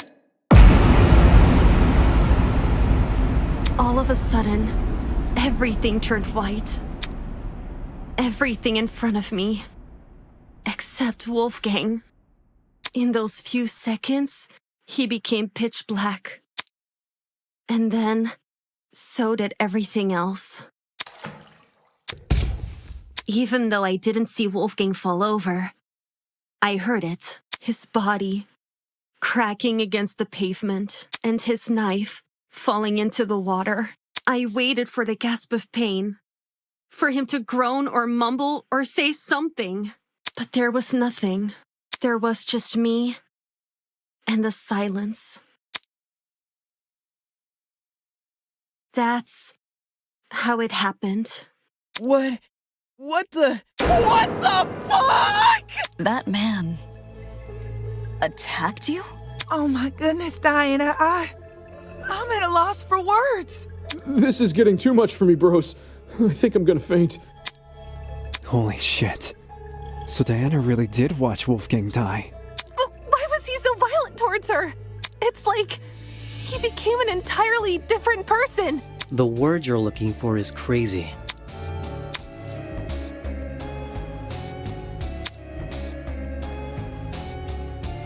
How'd you manage to escape the boiler room after all that? By picking the door's lock. For reals? I wasn't even thinking. I just started feeling my way back to the door in the dark. And then, well, my supply bag. I remembered the spare hairpins I always kept inside. So I felt around the bag and dug one out. To be honest, I have no idea how I managed to unlock the door. The whole thing was repeated trial and error. Just minutes of me telling myself that somehow this next attempt will finally work. Whoa! Actually unlocking the doors, that's like hitting a bullseye blindfolded! Now we know why it took so long for her to escape. I realized why it happened. Getting trapped inside, I mean. The door's lock was on the outside. So, someone must have set the lock before I came downstairs, so that when I closed the door, I'd be trapped. The lock is normally on the inside too. The killer purposely flipped it, then left the door open so you would be the one to close it. As for why the killer locked the door to begin with... It was to frame Diana, right? Right. The killer made Diana trap herself inside the boiler room, so they could kill Wolfgang in front of her, and force her to remain by his body. Had their plan worked, Diana would only be able to escape if someone from outside entered the boiler room. By which point, that someone would be stumbling across what looks like a cut-and-dry murder case. If the tournament folk found Diana, they would have been playing right into the killer's hands. Speaking of which, Diana, I'm curious to know, did you unlock the door before or after the tournament attendees arrived downstairs? It sort of happened at the same time. Like, when I opened the door, There were already people walking down the stairs. Obviously, I couldn't stay inside the boiler room. If anyone saw me close to Wolfgang's body, it would look really bad.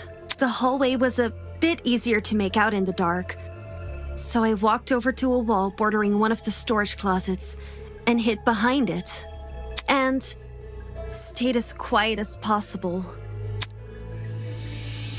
I was still bleeding a little from Wolfgang's cut, though, and some of that blood ended up dripping onto the floor around me. It's the blood on the underground floor! It's all coming together! This was shortly before us tournament goers split up. And you made a run for it, yeah? Mm-hmm. Down the hallway, up the stairs, and then as quietly as possible into my room. Since everything was still really dark, I had to patch myself using the Tozu Trinket's projection as my light. I realize this is a lot, and I know it's hard to believe without proof. So, if you guys could just give me a second.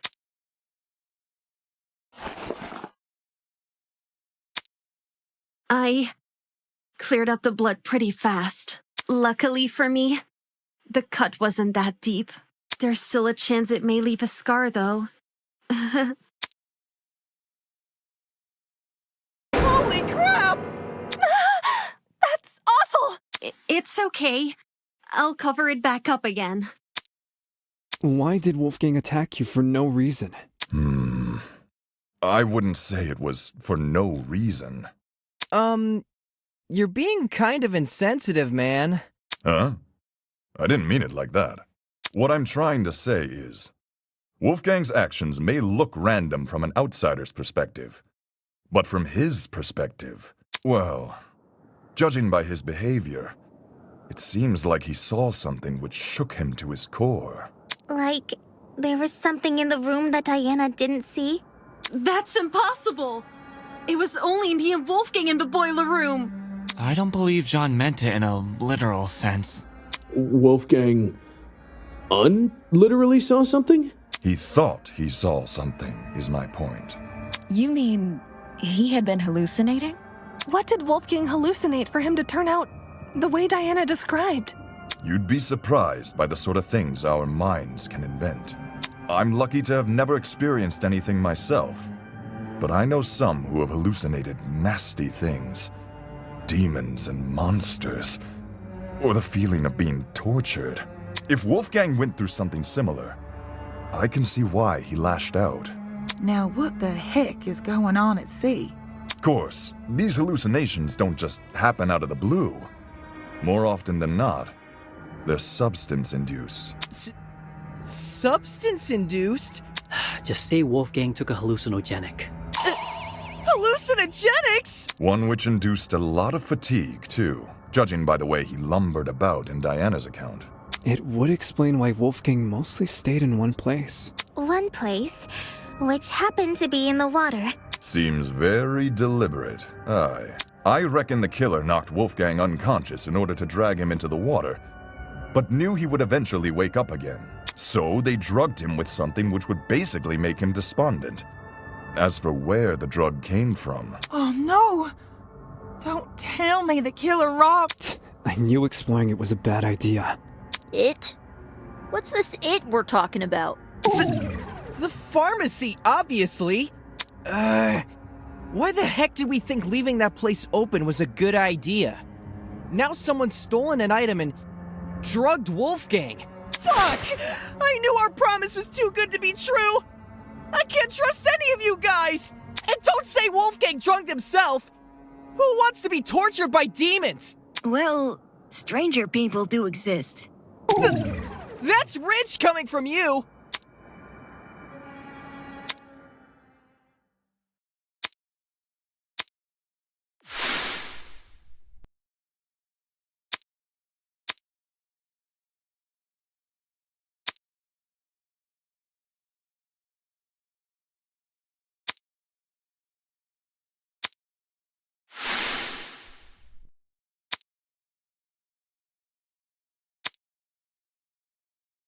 If we know where the perpetrator got their chemicals, I guess our next step is figuring out how they did the drugging? Agreed. It would help us better understand the timeline of events, and potentially even validate Diana's testimony. Sounds like you guys can leave this one to me. I'm the kind of person who knows someone back to front the moment I meet them. If you haven't already realized, I've gone and read this killer like an open book. You're the last person I trust to reach a correct conclusion. Just you wait! The second you hear what I gotta say, you'll be eating those words!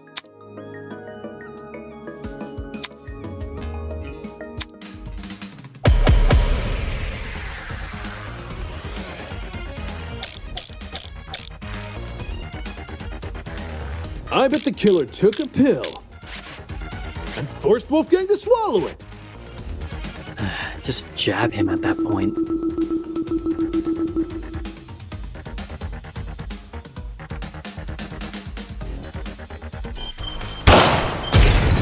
I got it.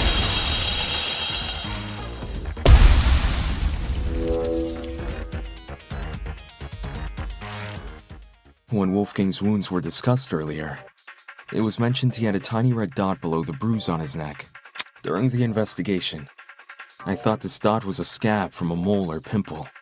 But knowing Wolfgang was drugged, it's clear to see what it really is. A puncture wound. Considering the timeline of events, an injection would check out. If Wolfgang got drugged a little after 8:15 a.m. and was already feeling the effects when Diana arrived at 8:45 a.m., then we're dealing with something which entered his bloodstream in under 30 minutes. Any normal pill would have taken, probably an hour to dissolve. Whilst an injection would be much quicker. I see. That's probably another reason why the killer knocked Wolfgang unconscious.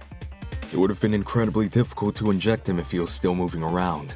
Only when they had him right where they wanted, dazed and unable to fight back, did they plunge the syringe into his neck. With said syringe being filled with a hallucinogenic.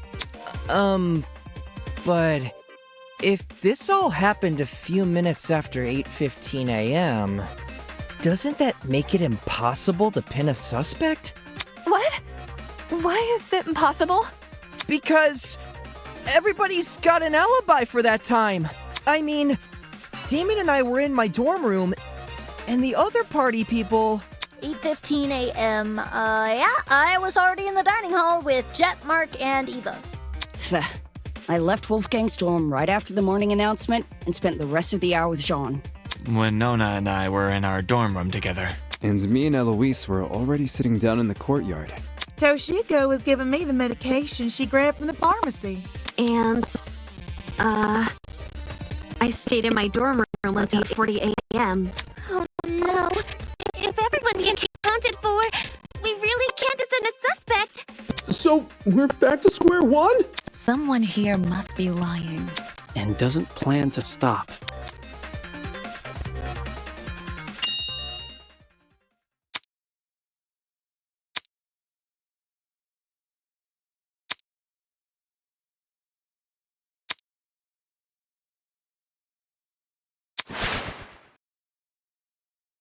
If everyone has an alibi for 8:15 a.m., is it possible the killer never actually attacked Wolfie at that time? But his little note said to come by at 8:15 a.m., didn't it? Ingrid, do you remember what you said when we couldn't figure out who stole Desmond's taser? To be honest, I'm drawing a blank. You suggested we switch subjects and discuss Wolfgang's injuries instead. As a result, we ended up unraveling more about the case than if we had stuck to the original topic. Right now, we're at a dead end. If we can't get any more leads out of this current discussion, then that's a sign to switch our focus. Switch our focus to what? I want to take another look at Diana's testimony. Mine? Back when you were describing Wolfgang's death, something stuck out to me.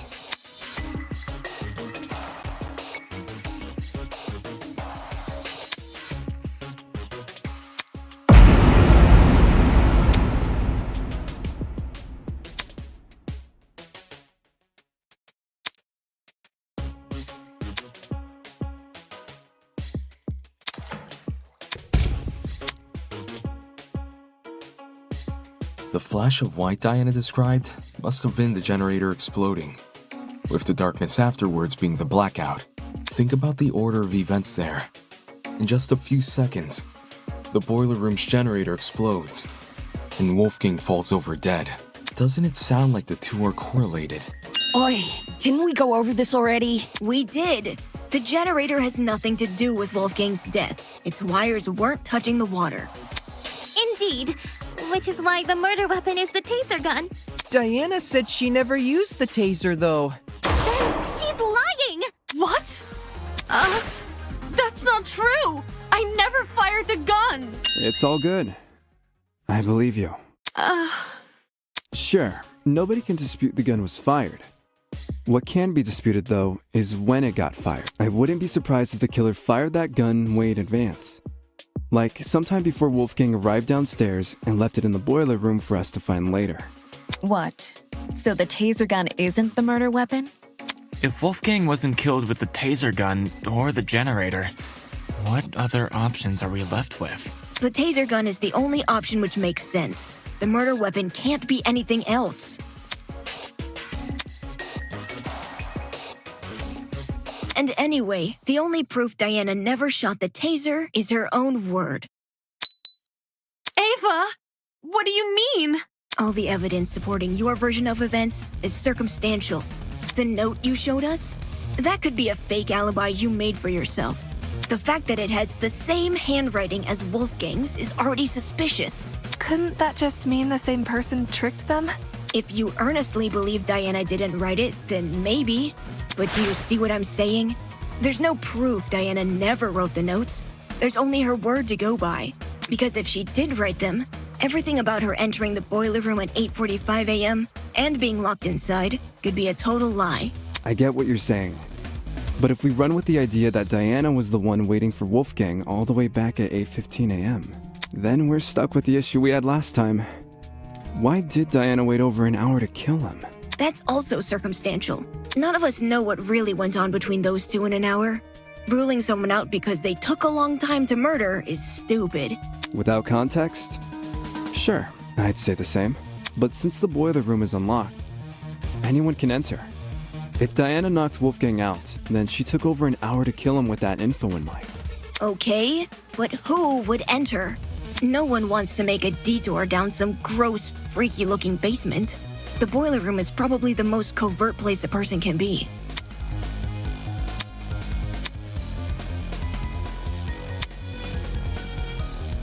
Diana claims she didn't write the notes, and she claims she didn't shoot the gun. But where's the hard proof she didn't do any of these things? The answer lies in what destroyed the generator. What? Didn't we already talk about that? All you guys did was discuss theories, never anything concrete. Settling for a theory isn't good enough when our lives are on the line. In the same way Ava can't rule out Diana's involvement in the case, we can't rule out the generators. So we have to figure out what destroyed the generator? What should we do? Just throw out ideas? It's what we've been doing this whole time. Oakley dokley. All right, everyone, let's put our thinking hats on. If we work together, we'll unravel this mystery for sure. Ready? On your marks, get set, go!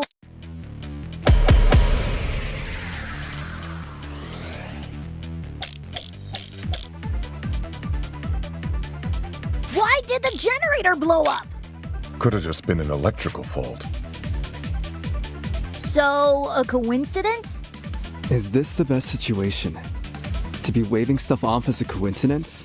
Did the killer throw something at the generator that made it explode? Perhaps it's the fault of the taser gun? The electrical discharge it released might have connected with the generator and created an overabundance of energy, which caused everything in the circuit to pop. Probably. There's no proof anything besides the taser was involved. In that case, the generator blew up after Wolfie got shot with the taser. Such a dastardly taser, leaving so many victims in its wake.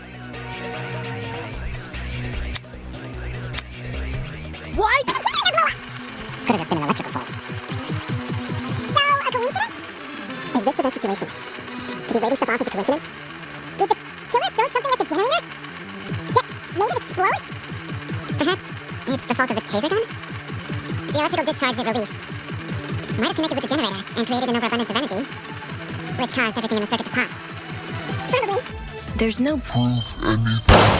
The taser wasn't. No, that's wrong!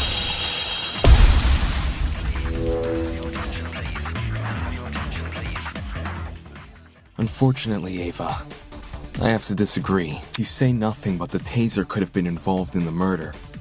But there's one possibility you didn't consider. The shrapnel in the water. Do you mean those bits of red metal which were floating around? Right.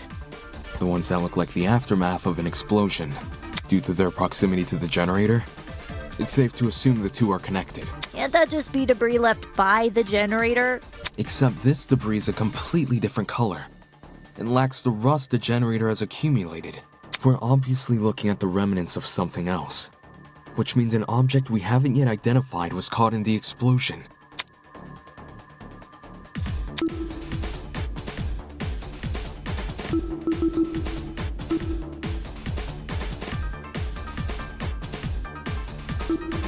This is it. In the water was also an extension cord, half of which had been burnt away. Did the cord get caught in the explosion? Seems that cord has the misfortune of floating around the wrong place at the wrong time. From what I saw in my investigation, the building's extension cord supply seems to be kept inside Storage Closet D. So in a way, yeah, it was definitely in the wrong place. Storage Closet D, huh? It was hard to make out much of it in the dark. And after the power came on, Kai came screaming for us to leave our closets. But I do recall seeing some extension cords peeking out from behind a shelf. Since we already know the killer raided one storage closet, anyone else willing to bet they raided this one too? The hell did they need an extension cord for? Probably something involving the generator, given its proximity to the cord. Same thing with the red bits, even though we don't know what they are.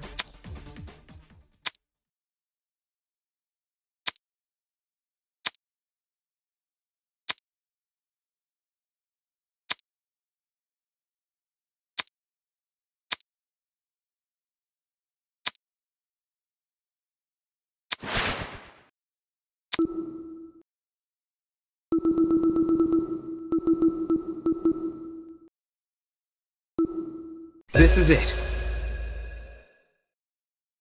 Hold that thought. We may be able to identify the shrapnel using context clues. During the investigation, there was a strange smell permeating the boiler room. It took me a moment to notice, but when I did, well, the best way to describe the scent would be if you mix cereal and alcohol together. Cereal and alcohol? Talk about specific. Mm-hmm. 'Tis a sign a chemical reaction was at play. Wait, you recognize the smell? Chemical reactions can produce some pretty pungent odors. Usually something to the tune of alcohol mixed with cereal, or fruits, or eggs. I noticed the smell going into the investigation, but it had completely slipped my mind until now. Could it be a chemical reaction was caused by the taser? The gun never touched the water. There's no reason for it to be the source of the smell. What about the generator? Considering the state of it, that generator would smell more burnt than anything else. If the chemical reaction can't be explained by what we already know, like the generator or the taser gun, we need to consider the possibility that the explanation is the one piece of evidence still evading us, the shrapnel. Can someone translate this into less complicated talk? It was just a long-winded way of saying he's using process of elimination. I know it sounds like a stretch, but if you follow this line of reasoning, a lot more questions start getting answered. Think about it. If the smell and shrapnel are linked, then whatever object the shrapnel belongs to must contain chemicals. So we're looking for a metal object, which is also packed with chemicals? Surely something like that would be kept inside the pharmacy. Looking at my notes, When we originally visited the pharmacy, I recorded everything I saw. A bright red metal object would have definitely caught my eye, but I don't see one written here. I got lots of metallic objects in my dorm room, but nothing chemical. Just big old slabs of metal.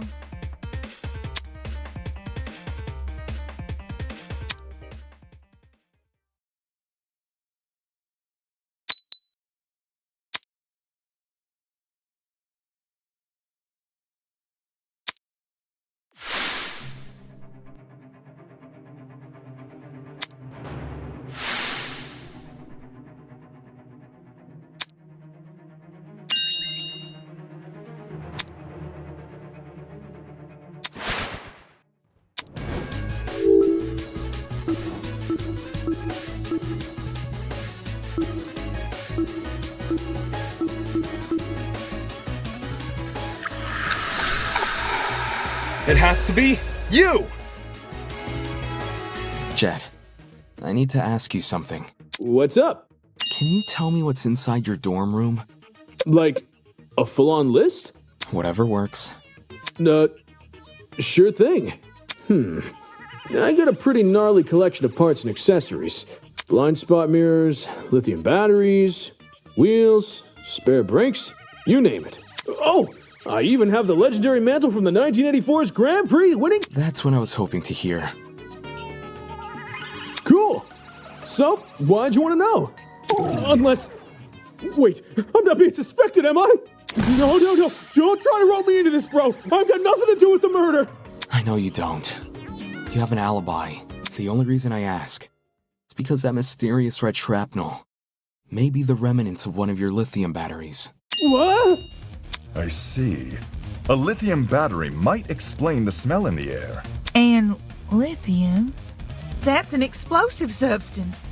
If it made contact with water, gosh, you'd be left with a mess and a half. Wouldn't someone have heard an explosion, though? I did. Really? During the tournament, right before we lost power. Oi, that's right. There was a boom. Wait! I remember hearing it too! I initially assumed the generator made the noise somehow. But if Jet's car batteries contain an explosive substance... Hey, Jet, were your batteries bright red at all? Maybe? You don't know for sure? I never took the batteries out of their packaging. The packaging isn't red, I can tell you that, but the actual batteries? Yeah, I got nothing. So it can't be proven beyond a reasonable doubt? Pretty much.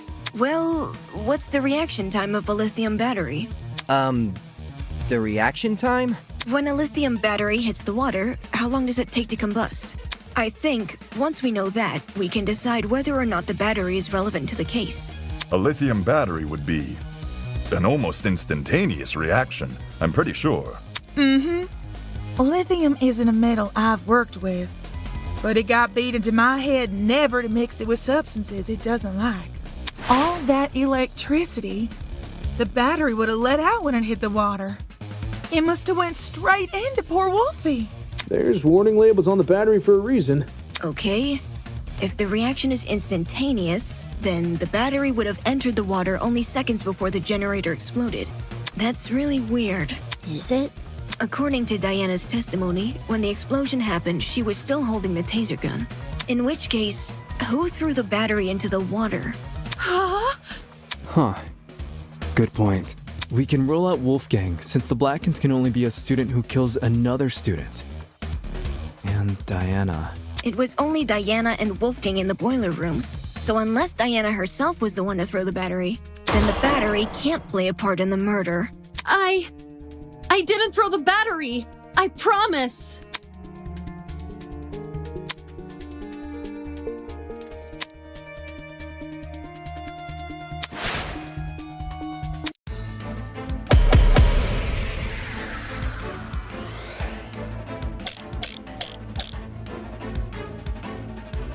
If the battery is related to the case, only Diana could have thrown it in the water.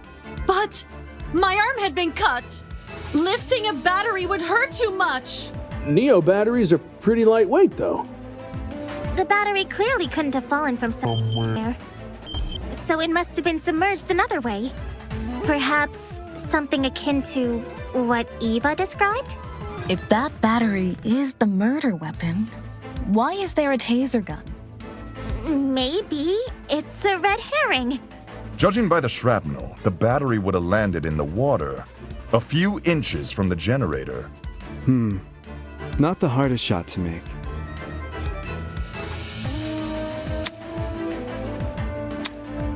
If the battery is related to the case, only Diana could have thrown it in the water. But my arm had been cut! Lifting a battery would hurt too much! Neo batteries are pretty lightweight, though. The battery clearly couldn't have fallen from somewhere. No, that's wrong!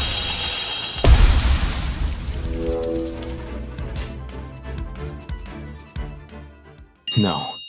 The battery might actually have fallen from the generator.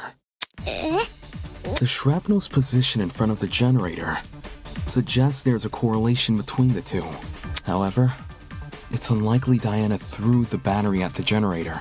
Not only is the boiler room difficult to see in, the generator is positioned far enough from the concrete platform that Diana, with her wounded arm, would need to stand on the platform's edge to make the shot, which would obviously put her in danger of being attacked by Wolfgang again. Yeah. Wolfgang was really close. He could reach over to me if he wanted. If the battery hadn't been thrown, the only other possibility is that it fell down into the water. And considering the layout of the boiler room, what else could the battery fall off of? Except... Are you saying the battery was sitting on top of the generator?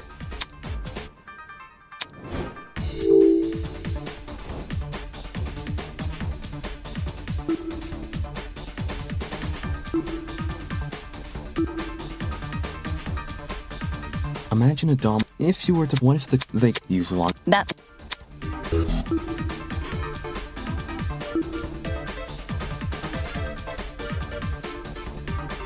The is well. I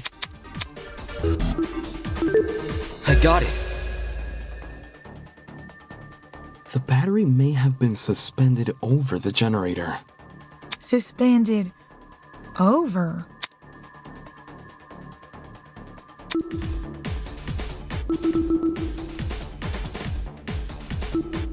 This is it. The killer could have tied the extension cord around the battery and slung the battery over the generator. If the cord and battery were tied together at the time of the generator's explosion, it would explain why half of the cord had been burned away. The more you explain it, the more unbelievable it sounds. What if that's the point? Maybe the killer chose a crazy method because no one would believe it.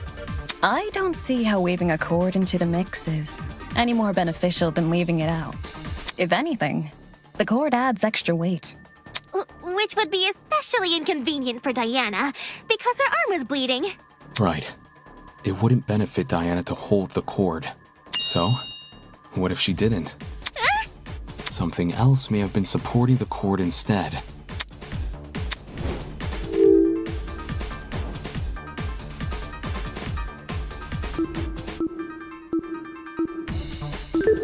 I got it. Throughout this trial, we've assumed the killer held the battery in some form or another. If the battery was on its own, the killer tossed it in. If the battery was wrapped with a cord, the killer held the other end of the cord. But in the same way something else can hold the battery, can't something else also hold the cord? Ugh. My head's starting to spin. Are you talking about something which could keep the cord in place?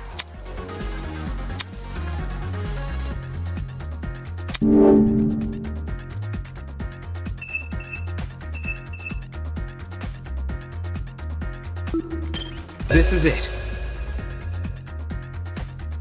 The killer tied the cord to the vent. What vent? The one above the generator. It connects the boiler room and the dining hall. There's a vent above the generator? You should remember some light shining into the boiler room. That's where the vent is. The vent itself is set a bit far back into the wall. So, you probably assumed the spot was a small window or something. If the boiler room and the dining hall are separated by one vent, does this make the wallpaper thin, or...? There's 2 vents. The boiler room vent and the dining hall vent. Both are connected via a small ventilation shaft. I was able to get a close look at the boiler room vent after Ava and I woke up, which is why I know these details. How close is close for someone under 6 foot? Ava helped me reach the vent. By? Letting me sit on her shoulders. Quite the visual. Anyway, if the killer tied one end of the cord to the vent and the other end around the battery, they could suspend the battery over the generator. Something like that would result in an explosion. What do you mean? You say the killer tied one end of the cord to the vent and the other end to the battery. However, indoor extension cords are much longer than regular cords. They can be upwards of 9 or more meters in length, as opposed to the average cord's 2 meters. 9 meters is significantly longer than the distance between the vent and the boiler room floor. If the killer wanted to tie the battery to the cord's other end, they would be tying it to something which is already submerged in water. I see. It is an impossible setup.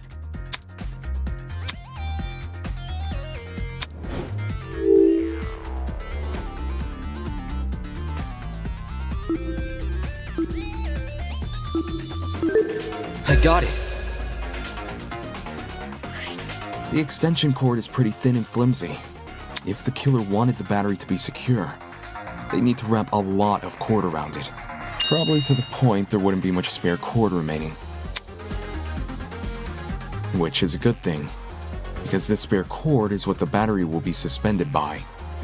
So long as the spare cord isn't too long, the battery will sit safely above the water.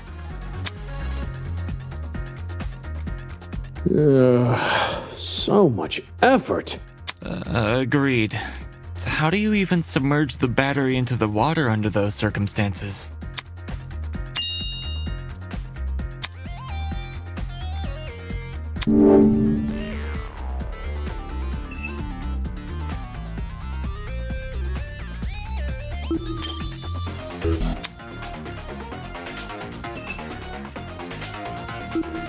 This is it. Like I mentioned earlier, I gave the vent a close look after originally waking up in the boiler room. Part of my inspection included opening the vent to get a better look at the other side. The vent can be opened? Not all the way, but far enough for the vent to cause a domino effect if then closed. In our case, a domino effect involving the extension cord tied to it. If we assume the vent must be open for the battery to remain a safe distance above the water, we end up with a pulley system. To prevent the battery from entering the water, the vent is literally pulling the entire cord backwards. Ergo, it's not just the killer's own measurements keeping the battery in place. Having opened one of these vents before, I can tell you how tough they are to move.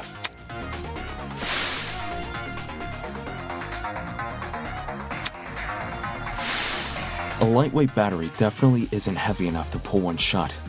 It takes an actual person to close one, which is great for the killer, because it means they get to maintain full control over when the battery enters the water.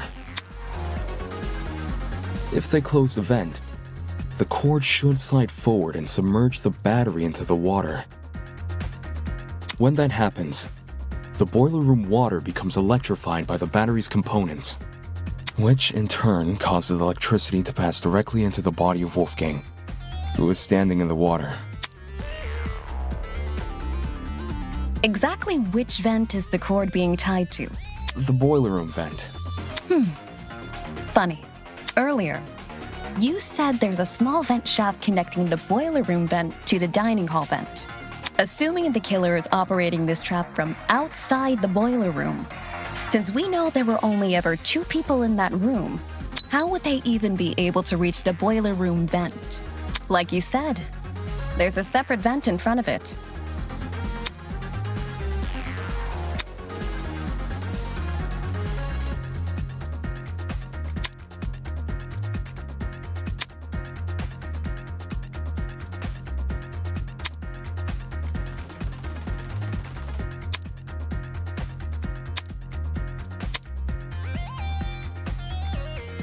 This could only mean one thing. The killer never tied the cord to the boiler room vent.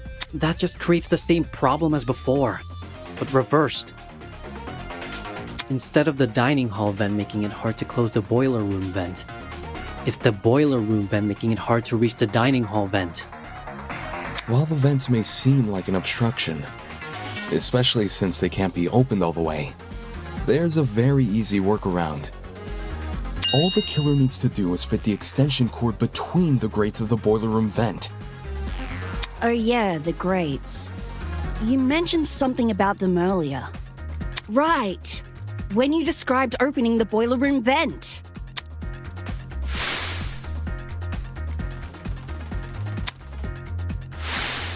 If you can fit your fingers between the grates, there's no damn way you can't fit a cord.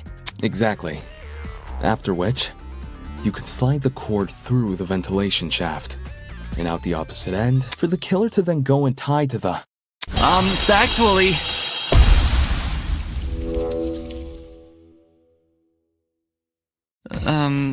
Hello? What is it now? There's something I still don't understand about your theory. It's to do with the logistics of the cord. The logistics? Its size.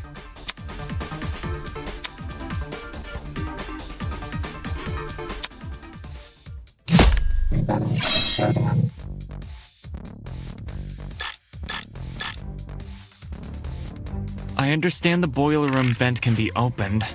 Maybe not all the way, but enough to fit an extension cord through. What's bothering me, however, is that the boiler room vent was closed during the investigation, which means it must have been closed during the murder. I don't see a problem here. The killer doesn't even need to open that vent, because they could simply slide the cord between the grates. Indoor extension cords may be thin, but the plugs on either side of them aren't. How can the killer fit both those plugs between the gaps in the vent grate? Either the boiler room vent was never involved, or it was open at some point, and someone else closed it. That is my issue. Indoor extension cords may be thin, but the plugs on either side of them aren't. I'll cut through those words!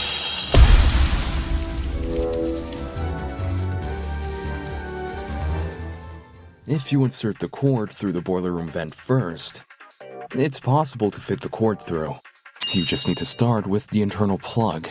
The cords in Storage Closet D have a slim internal end. This can easily be slid through the gaps in the vent. Once the killer ties the cord around the dining hall vent, presumably with a knot, the cord won't be at risk of sliding back out either.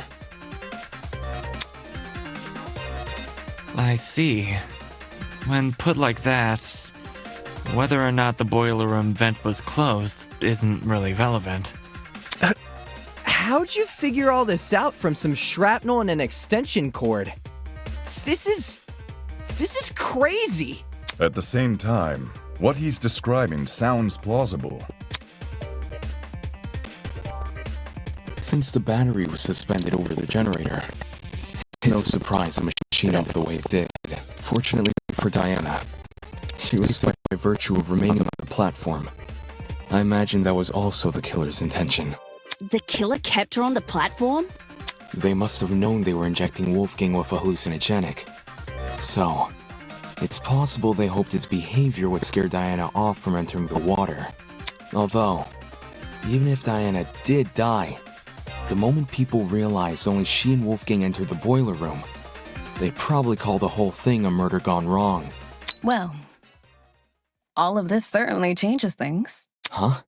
If the killer is someone who needed access to the vent and needed to be operating from the dining hall, then everyone who attended the tournament is a suspect. What? Huh? No way!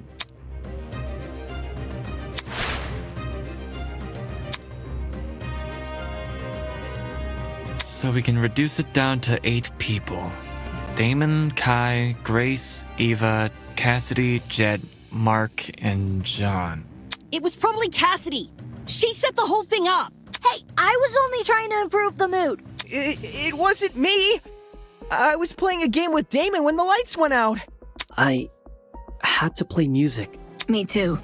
You never touched my equipment. I meant I was watching Kai and Damon play. I was spectating as well. Me too. Me 3! And Cass 2, I think? I was too focused on the game to remember who was or wasn't there. If everyone's telling the truth, then all 8 of y'all were crowded round the same spot? Near the right wall where the TV was set up. It's also the furthest wall from the vent. Seems like someone is lying again.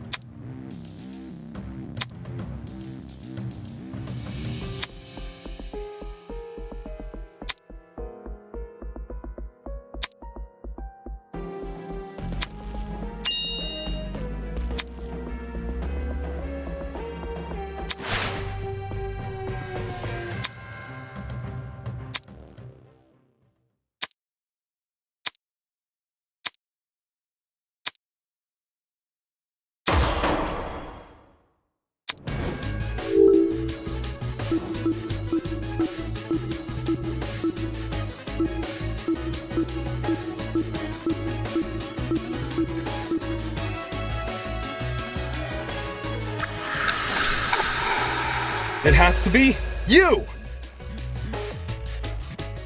The killer is Ava.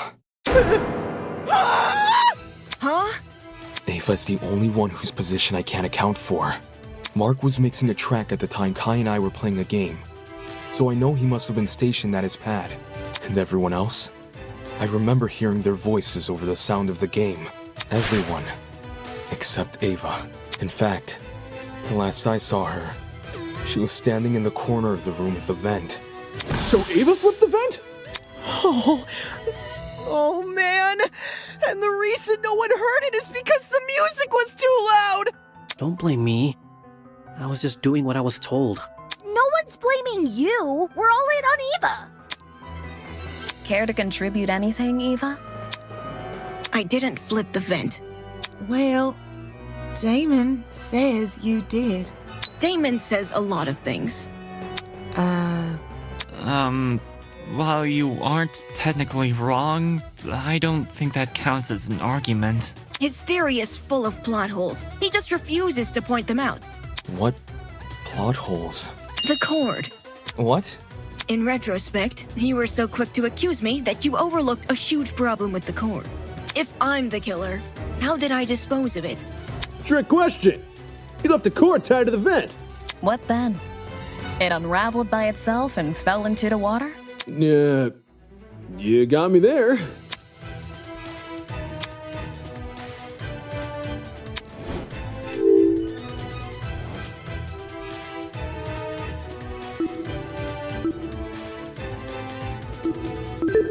I got it. To dispose of the cord, you just untied it during the blackout.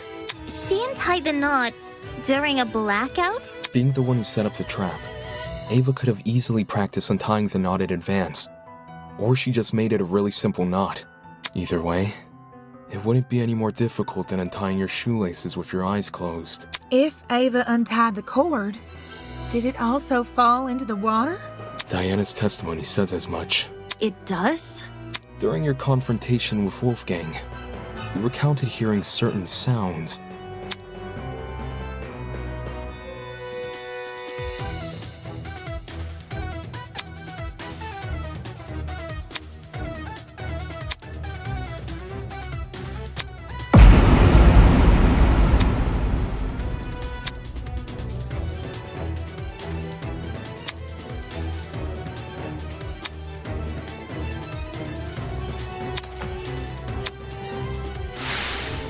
The first sound was obviously the battery exploding.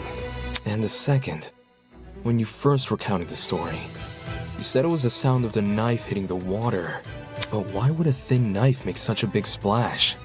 Then, do you think... What really caused that sound was probably the extension cord falling into the water. When you say it that way, it does seem likelier. I should have known. The kid who lied about her talents and tried to lie about the Tozy trinkets. I should have known. I should have known only Eva fucking Sadaka would kill Wolfgang! You're right that Eva's lied to us several times already. But she's just a mathlete. How did someone like her come up with something this complicated? Her talent would give her the upper hand in all that measurement nonsense. Even so, the sheer volume of items Eva had to steal. She's been under heavy suspicion these past few days. How did she sneak into Jet and Desmond's rooms without being noticed? It's impossible. Wolfgang even got mad at me for being late to the dining hall by a few minutes. I've been watched the entire time I've been here. There's no way Jet wouldn't have noticed me taking his battery. Right on! No one steals from me! They already did. And anyway, how could I enter the cord through the boiler room vent when I can't even reach the top of the generator? If anything, you should be suspicious of the taller students.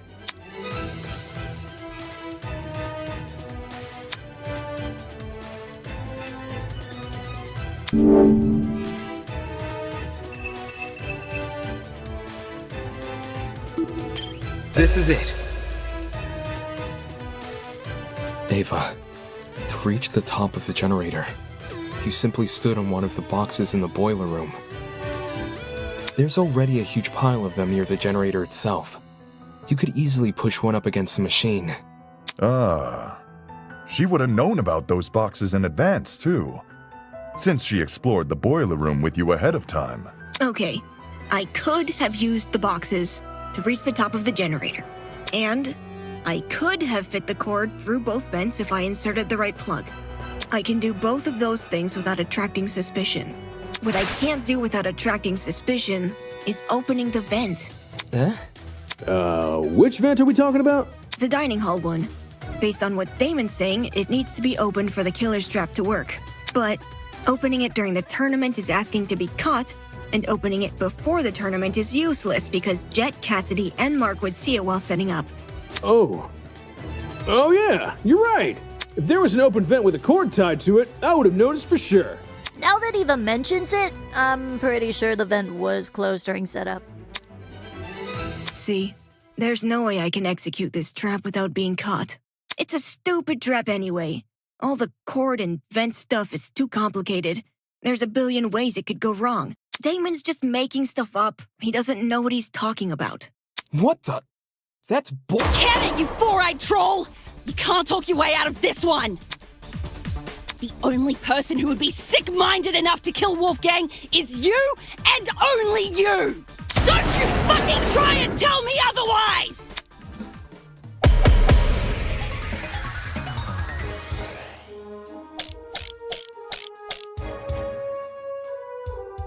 You can't say I'm the murderer just because I sat near a vent. It seems to be pretty good evidence to me. Wolfgang exposed you for the snake you are, and you despised him because of it. You have a motive! Perhaps our understanding of the mechanism is wrong? Maybe it wasn't closing the vent that triggered it, but something else? Do you have any evidence to prove that? Even if this trap was used, you can't guarantee it operated the way Damon described. How so? Well, the battery could have been tied to the extension cord, with a special knot which can untie by itself. After a bit of time passes. There's even less evidence for that! Evidence? No one here cares about evidence. I just happened to be at the game tournament. No, that's wrong!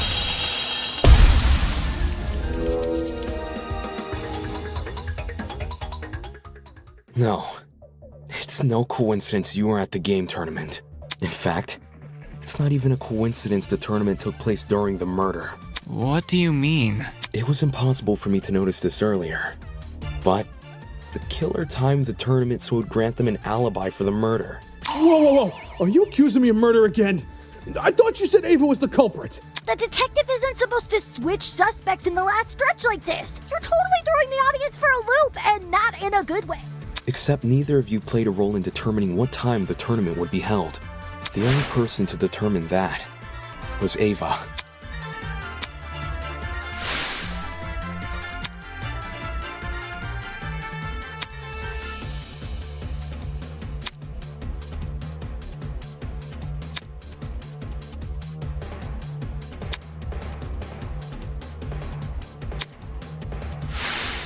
Ava knew she would be in the dining hall tomorrow. So when Cassidy announced the tournament, she realized it was a once-in-a-lifetime opportunity to create an alibi for herself. That's insane. How could she have come up with something like that on the spot? It wasn't just for an alibi either. Since Ava knew about the tournament, she could time the setup of her trap accordingly.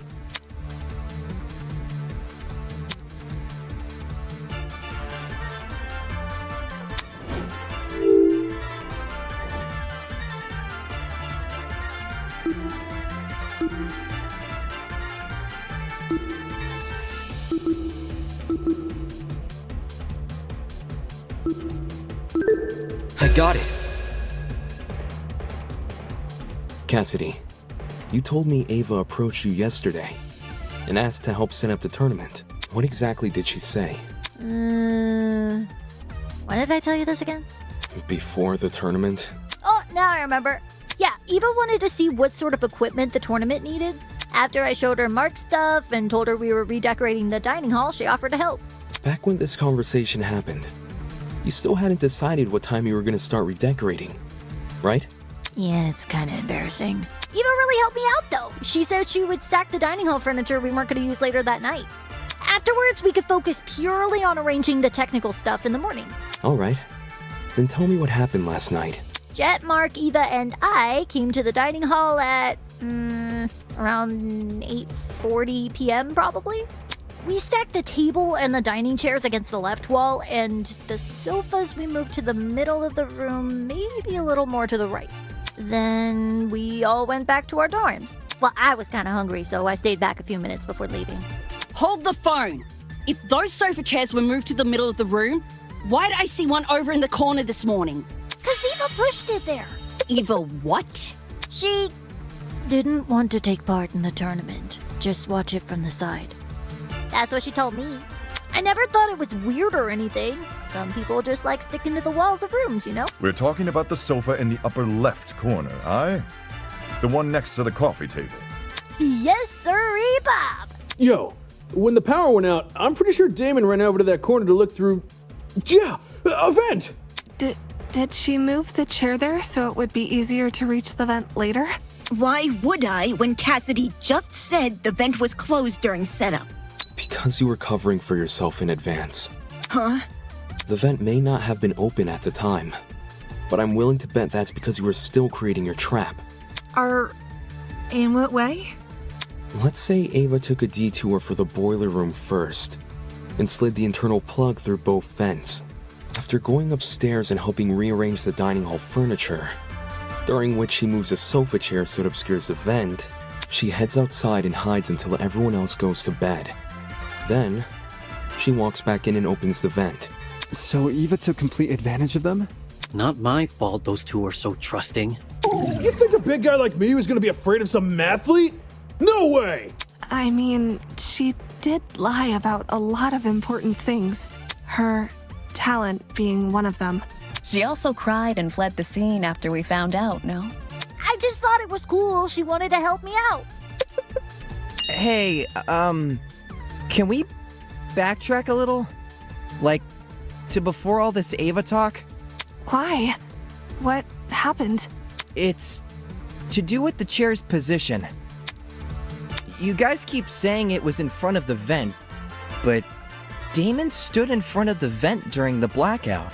If the chair was in the position you all say it was, it should have blocked him from crouching in front of the vent. Ava probably just moved it during the blackout. Before the blackout, it was positioned with its back to the left wall. However, when I ran over to the vent, the chair was suddenly pushed up against the northern wall, out of the vent's range. Ava must have shifted the chair while everyone was initially panicking from the blackout. I'm guessing she hoped people would misremember its position and think it was always along the northern wall. Oh man! So I totally fell for it? I also remember seeing a speaker in that corner. Yeah, about that.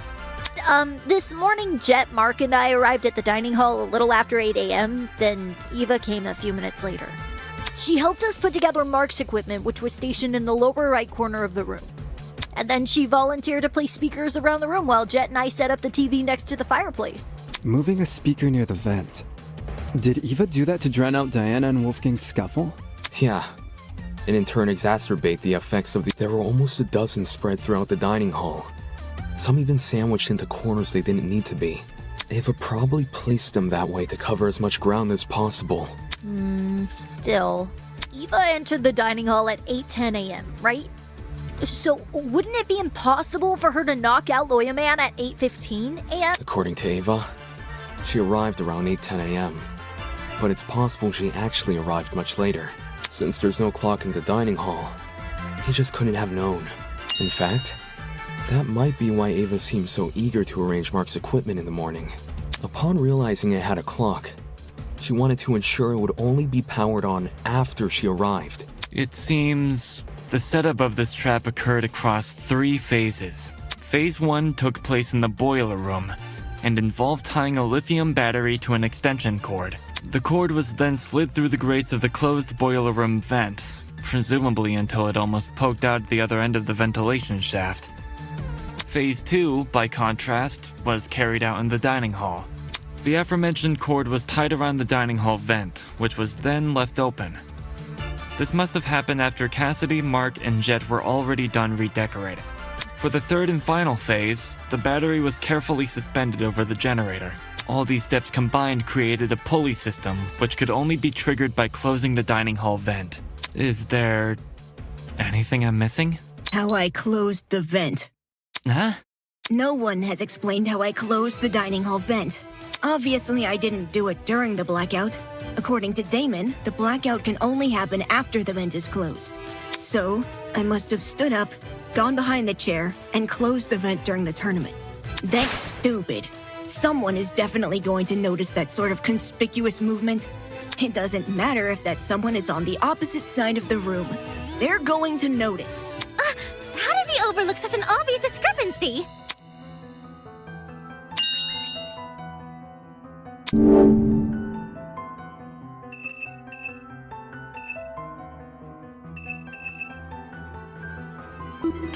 This is it. The location of your chair bypasses this problem entirely. To close the vent, all you need to do is set the chair to recline and reach behind you. Set the chair to recline? All the dining hall chairs have the ability to recline. Some were already set to that position at the start of the tournament, including Eva's. With her chair in recline, Eva can easily reach down and close the vent without shifting from her position. It's not perfectly inconspicuous, but it's subtle enough to not catch most people's attention, especially those focused on watching a video game competition. Well, am I wrong? This isn't funny. Just because I was sitting in front of the vent doesn't mean I was the one who triggered the mechanism. No one can sneak up behind you without drawing attention, especially when all the lights were still on. That's just dumb! Where I was sitting shouldn't make me a murderer. Even so, with everything we've spoken about... Everything? Did you already forget what was said earlier? Just look at all the items I would need to set up this murder. The battery, the extension cord, the rolling pin, the taser, the syringe, and the supposed drug used with it. How could I have collected all of those things? Wolfgang and everyone else hated me because I lied about my talent. They were on their guard whenever I was around. You think Jet and Desmond would just let me walk into their rooms and take their stuff? That's true. We still haven't explained how she robbed 2 people's rooms without being caught. Unless you can prove I had the chance to get all this stuff, you can't make me out to be the killer. Fine. I'll show proof. Only you could obtain the items necessary for this murder.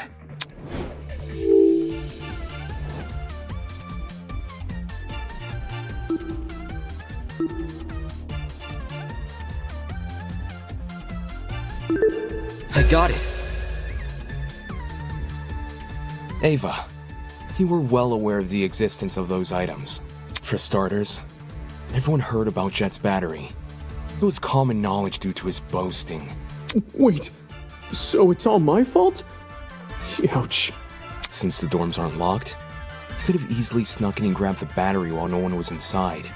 The battery is lightweight too, so you wouldn't have trouble carrying it. For the rest of your plan, the syringe and drugs are both readily available in the pharmacy. And as for the taser, you may not have known about its existence right away, but you still had every incentive to search Desmond's room, because you received his blackmail. Eva? You knew my blackmail this whole time and never said anything? So what? Huh? So what if I knew? I wasn't the only one. Damon knew your blackmail as well. Oh, yeah. He read it out loud to everyone earlier, didn't he? Damon knew almost everything I did. He knew where the items used in this murder were stored. He knew the layout of the boiler room and the storage closets. He knew all sorts of things. The only thing he didn't know is the one thing more important than any piece of physical evidence. The hell are you talking about? See, you still don't know. You still don't know that we never saw eye to eye. Huh? Eye to eye... on the not killing each other stuff? On Wolfgang. Damon saw the way Wolfgang scolded me and treated me like a bad guy, and he thought I hated him the same way he did. But unlike Damon, I never wanted Wolfgang to die. What the? Whoa! That's a loaded accusation! Not a first for this trial. If you thought you saw the worst of Damon after the dummy trial, you underestimate just how low he can stoop. I practically risked my life pretending to be his ally. But in return, he let me see the extent of his deceitfulness, which is why I can tell everyone that Damon has Wolfgang's blackmail. Oh, gosh. Any reason you didn't tell us this earlier? Well, I didn't think it was incriminating at first. Not even when he refused to come forward about it? That was weird, but I didn't want to make accusations at the time because it could have just been his ego talking. Only after watching him reject the taser gun over this dumb mechanism he made up did I realize I had potential evidence on my hands. Damon, do you have your blackmail on you? Don't worry about reading it out loud or anything. Just show the image. That's all you gotta do.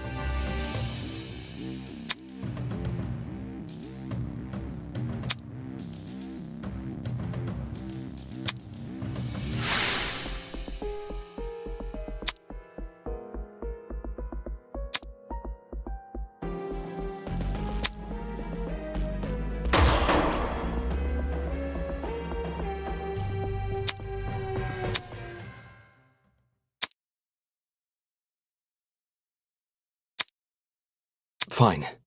I'll show it. But only the picture. As requested.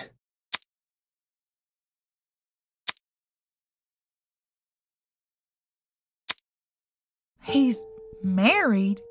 Ingrid, Wolfgang doesn't have blue eyes. So, who is this then? I mean, why else would the guy look like him?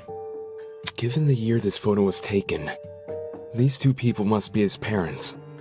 Look at what's printed at the bottom. April 17th, 2001.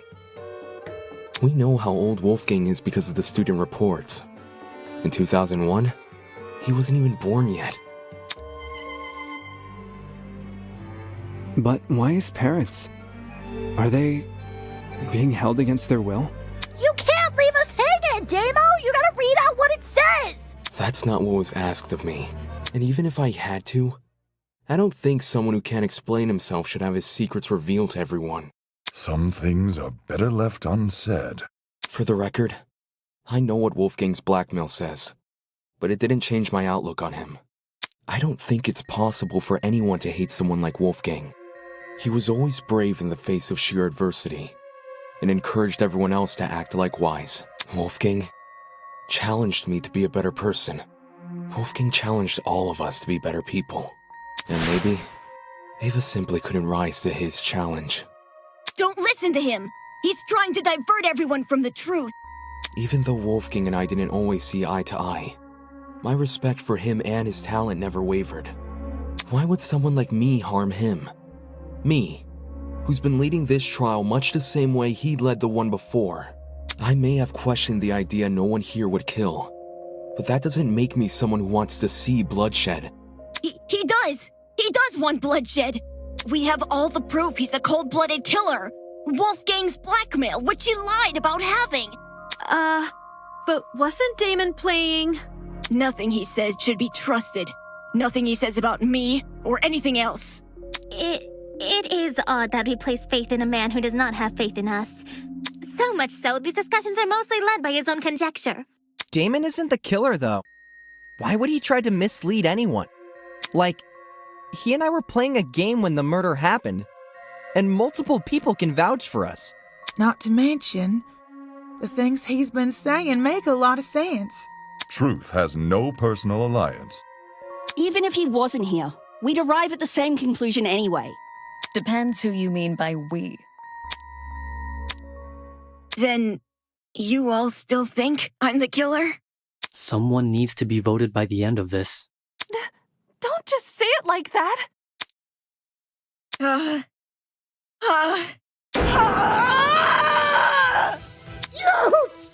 My ears! How would I know? How would I know when to drop it? Drop what? The battery! Damon says the killer dropped the battery when Diana was already in the boiler room. But how would I know when Diana was in the boiler room? It's not as if I could listen out for her. The music speakers are too loud. And the dining hall has no clocks, so it'd be impossible for me to know if it was 8:45 a.m. Right. Only Mark's DJ pad had a clock. Maybe Ava asked Mark for the time. She never spoke to me. We never spoke! I never even got up from my chair. Besides, how could I be sure Diana arrived on time anyway? If you can't explain how I knew when to drop the battery, then shut up and stop accusing me!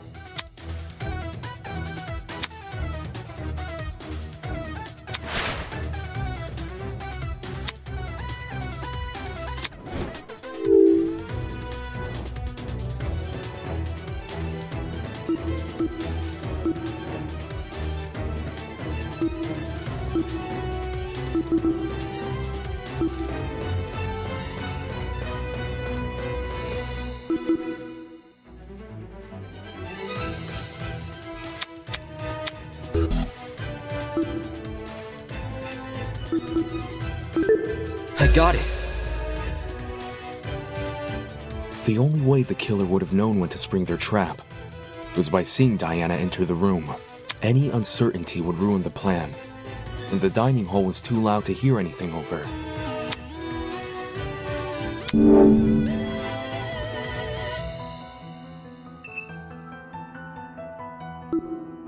This is it. It's impossible to see anything from the vent, which means the only way anyone could see into the room was by using the school cameras. Say what? I don't understand how, but Ava must have used the camera. Is she working with the kidnappers? Are you kidding me? How the hell would I have access to the camera?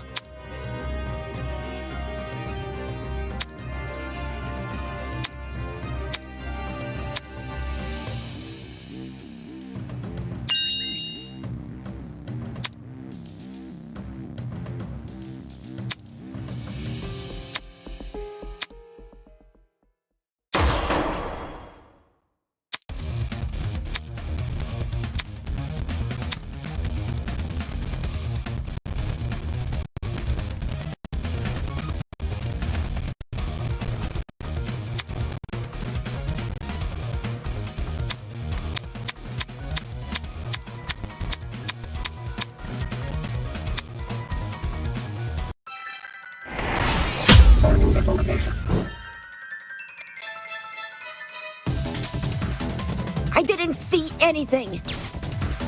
I didn't see anything. I just wanted to help. I didn't see anything. It's Damon who's suspicious. It's Damon who's suspicious. Who cares about the camera? I didn't see anything. Who cares about the camera? I just wanted to help. I just wanted to help. Who cares about... Who cares about the camera? It's Damon who's suspicious. I didn't see anything. I didn't see any... Who cares about the camera? Ow! Damon, I thought you trusted me. Who cares about the camera? It's Damon who's suspicious. Who cares about the camera? Why would I kill... I didn't see anything. I just wanted to help. I just wanted to help. It's Damon who's suspicious. I didn't see anything. I just wanted to help. Why would I kill anyone?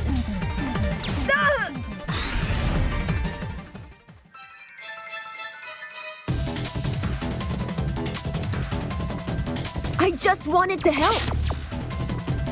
I just wanted to help. It's Damon who's suspicious.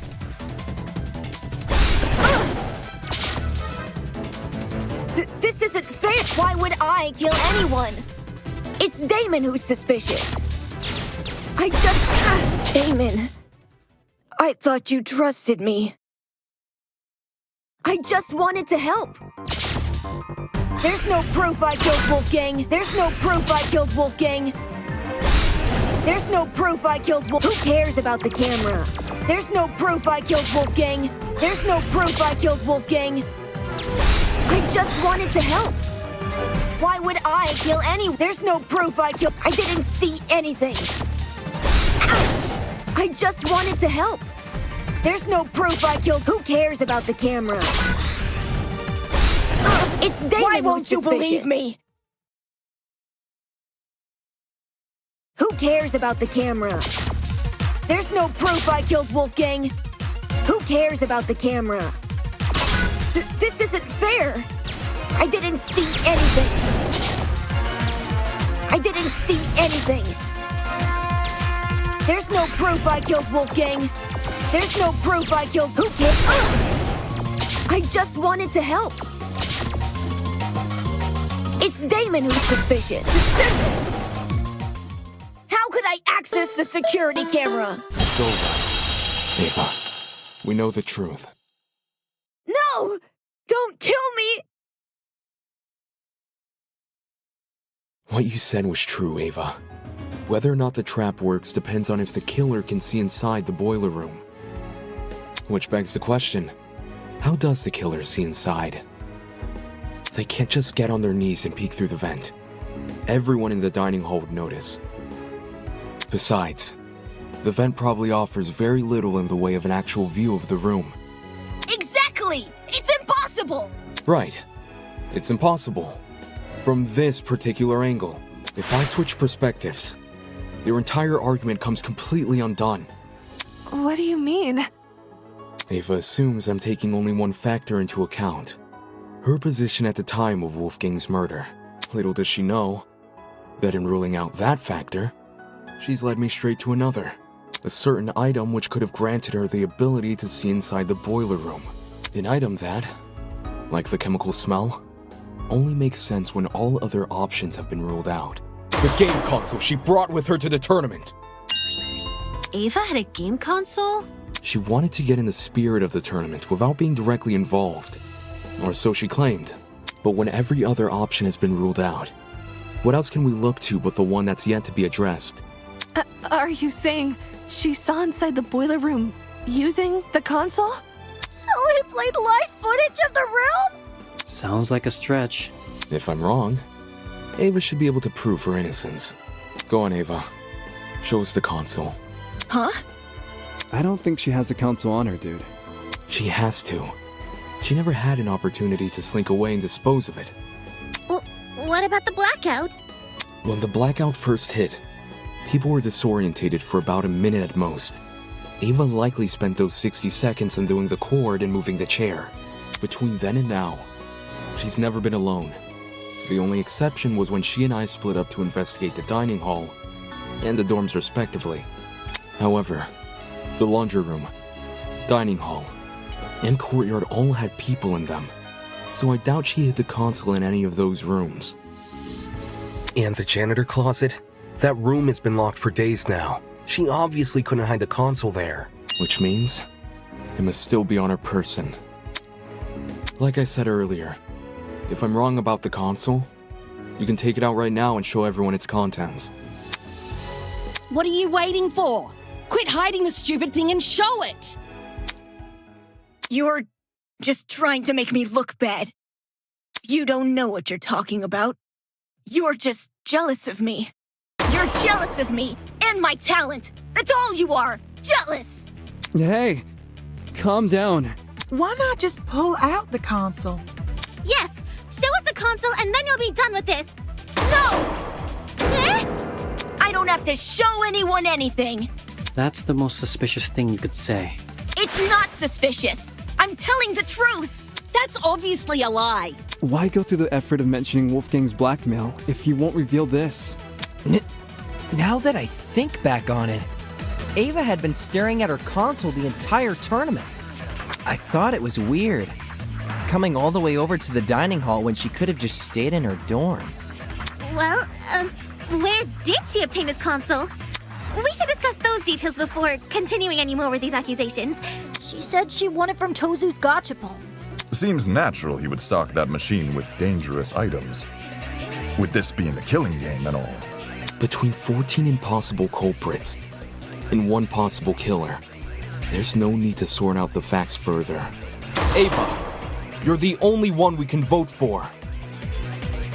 That's such twisted logic. You're going to vote for me without being completely sure I'm even guilty? There's no need to be completely sure, if no one else can be suspected. In case anyone still doubts Ava is the killer, I'll go through the case one last time. And once all the pieces are laid out for everyone to see, I'll prove she's the killer. Once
This is how it happened.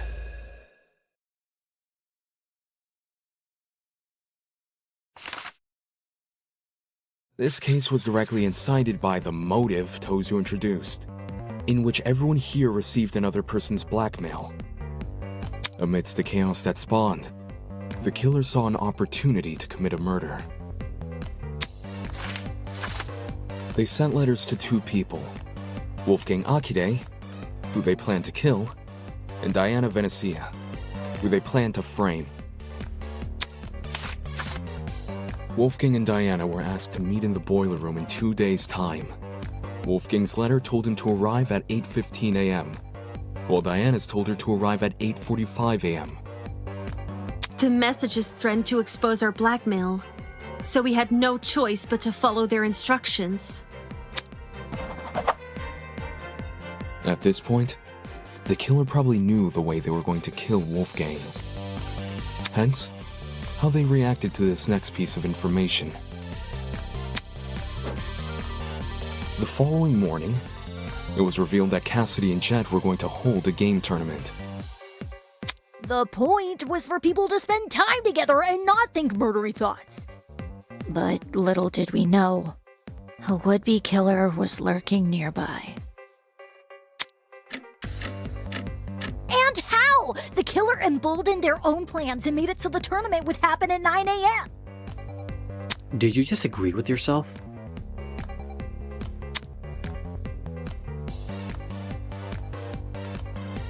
Both Wolfgang and Diana turned down the offer, which must have been music to the killer's ears, since it confirmed their plan was working. The killer took this as a sign to commence the next phase of their plan. Later that evening, they went downstairs to the boiler room and began preparing the murder weapon. Though it might be more accurate to call it a murder mechanism. The killer wrapped an extension cord as tightly as they could around a car battery, which had been stolen from Jet's room.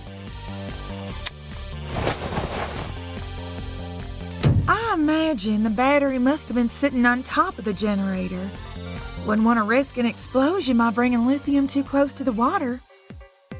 The killer avoided opening the boiler room vent for this segment, probably because they knew I'd remember it being closed originally. A crucial part of the killer's plan would involve sliding the cord through the boiler room vent and out the other end into the dining hall. So they could then walk upstairs to the dining hall and tie the protruding part of the cord to the dining hall vent. Funnily enough, the killer was going to be needed in the dining hall very shortly. Yeah, to help Cass and me rearrange the dining hall's furniture. We were saving the whole thing for next morning, but they convinced us to do it that night instead. Their intentions were threefold. Create an alibi, hide the vent with a piece of furniture, and then open the vent in secret.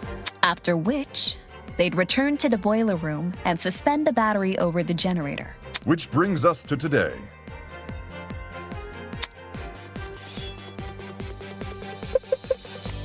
Knowing better than to head downstairs without protection, Wolfgang went to the kitchen and armed himself with a knife. Toshiko didn't notice a knife on him when the two met in the hallway, so he must have hidden it in his blazer. Wolfgang arrived inside the boiler room at 8:15 a.m., exactly like his letter requested. As he was waiting, the killer snuck up behind him.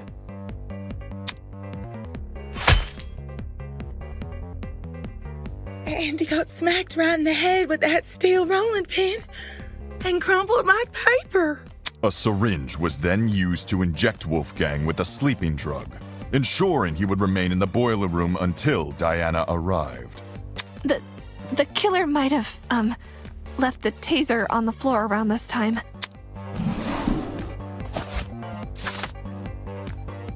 Yeah, the taser they swiped from my dorm. They must have decided to raid the place after receiving my blackmail. If I'd heard about the taser sooner, I could have gotten rid of it, as well as whatever else my blackmail supposedly mentions. Save the angsting for later, will you?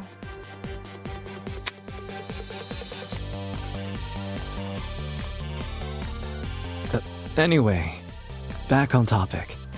Wolfgang was left to lie in the partially flooded area of the boiler room, while the killer ran upstairs to help set up Mark's music equipment.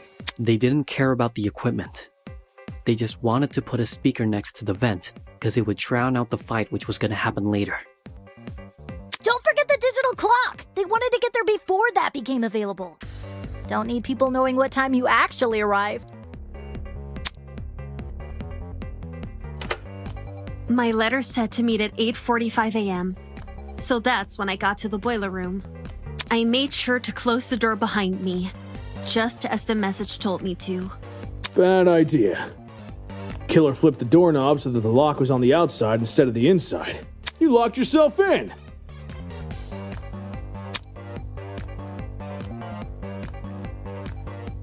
The room was really dark too. I didn't even see the suspended battery, only the blinking security camera. And then, Wolfgang. He got up on his feet all of a sudden, and he started crying and saying these weird things.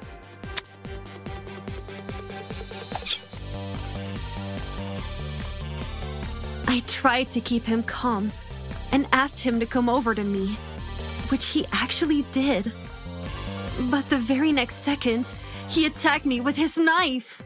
The drugs probably gave him a frightening hallucination, and he perceived you as a threat.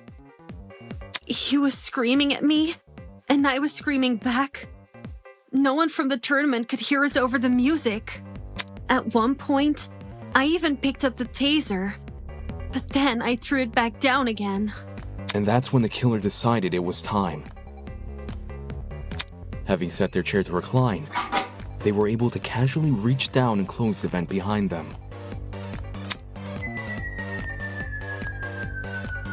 This lowered the extension cord, causing the car battery to enter the water and discharge a huge amount of electricity.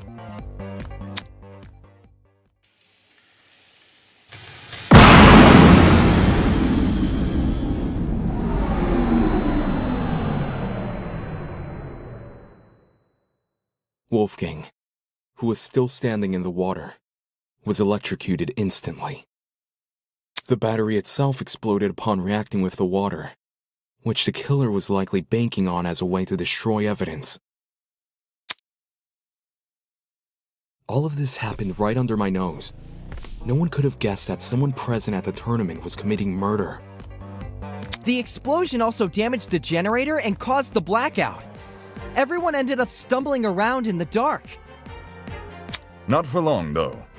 We quickly came back to our senses and agreed to look for a backup generator on the underground floor. I used a hairpin to unlock the boiler room door and ran outside, but you guys had already made it downstairs.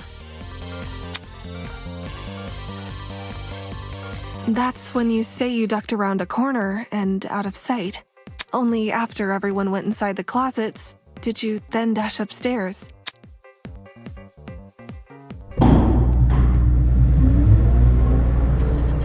It's a good thing she did. Otherwise, we'd have found her alone in her room with Wolfgang's dead body. We would have wrongly assumed Diana was the killer, and died as a result. This complicated scheme calls to mind only one person. One person who just so happened to be sitting in a certain sofa chair.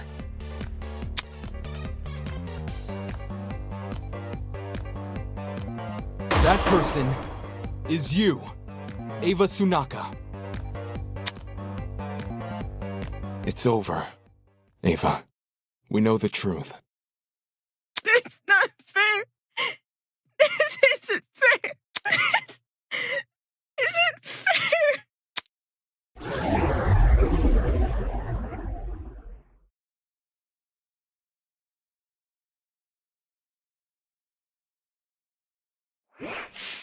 My blood is rushing!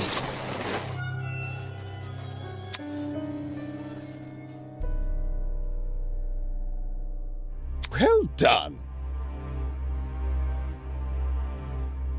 This isn't funny.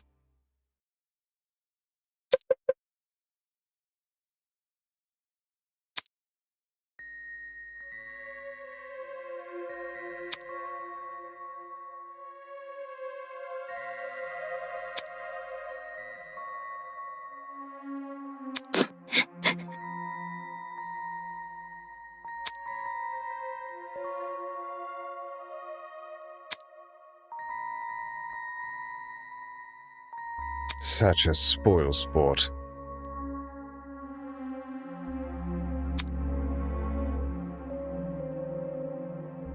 There must be something.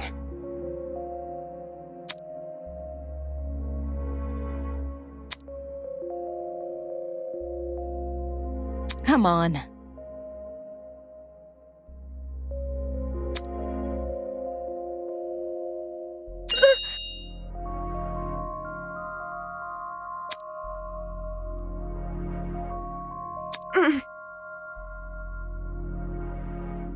This is... You... Such disrespect!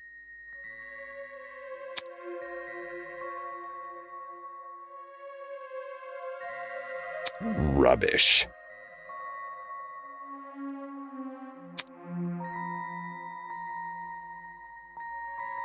Son of a bitch!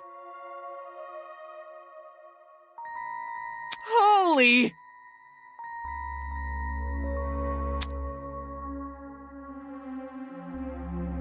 Fuck you!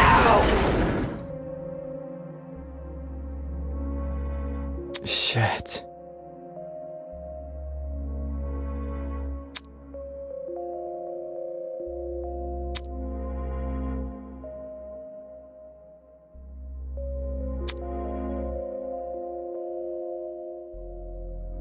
Hmm.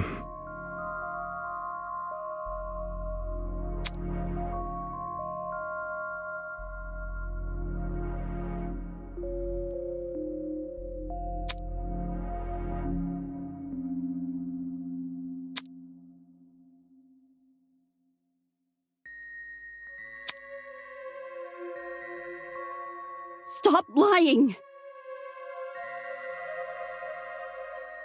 This looks bad.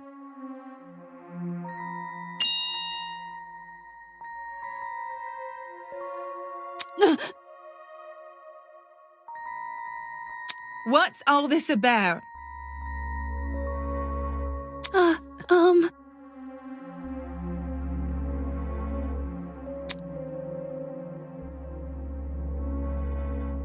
Yeah,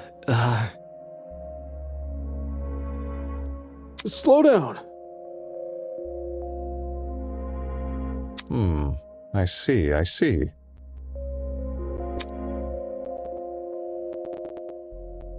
Brutal!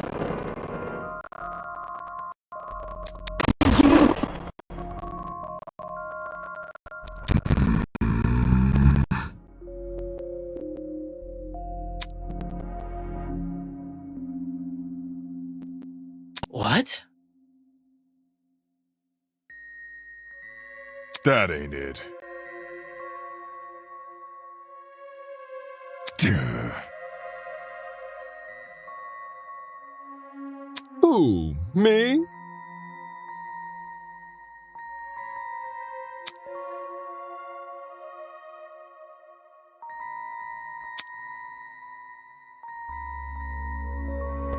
Mm-hmm.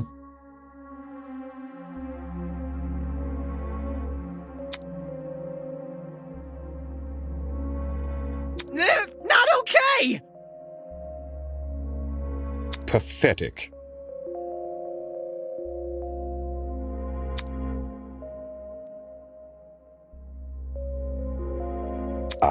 Ah.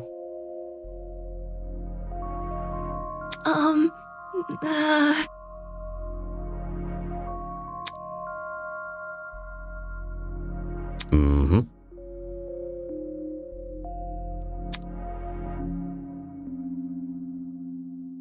Huh?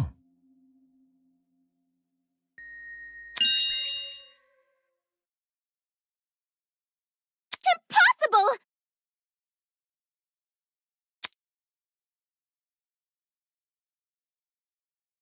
Plot twist!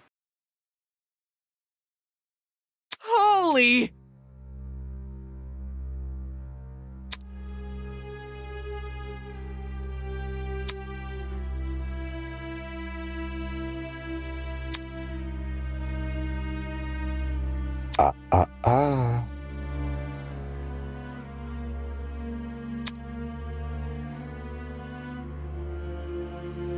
That was very...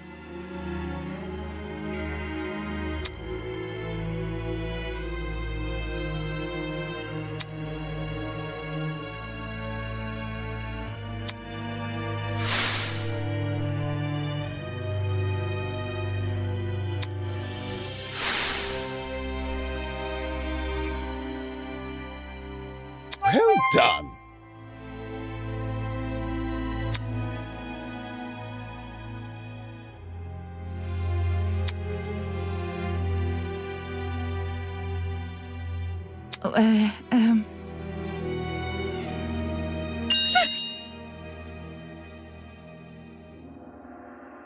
I see.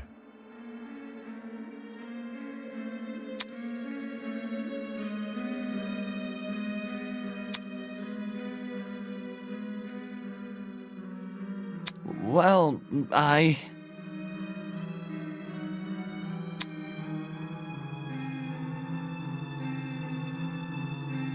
How?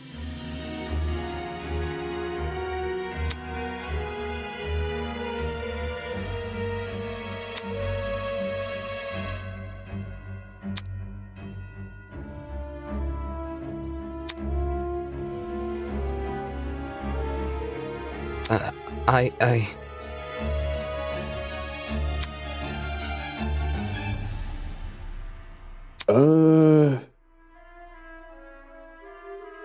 Well done.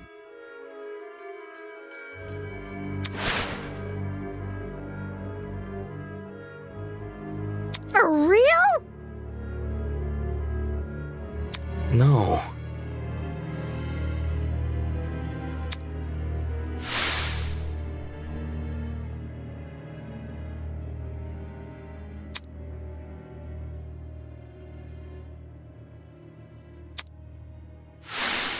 Pathetic.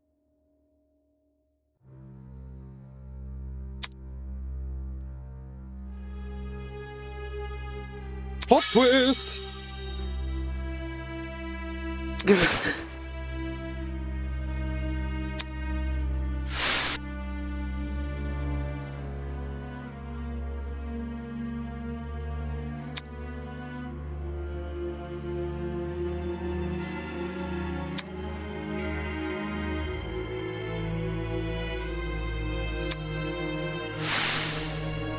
Sick and twisted!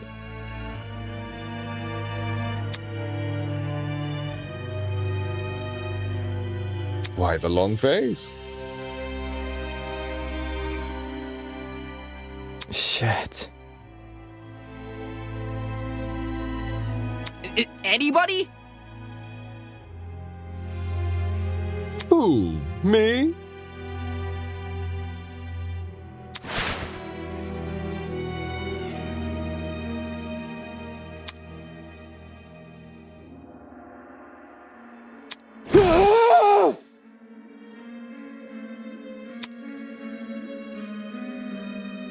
Damn it.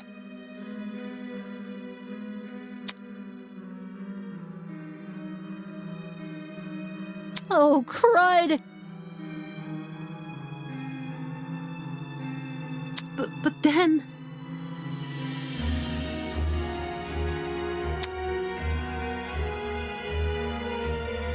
What?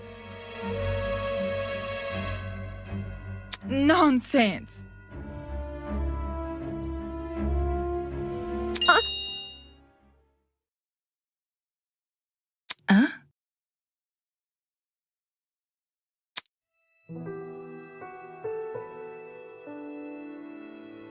You.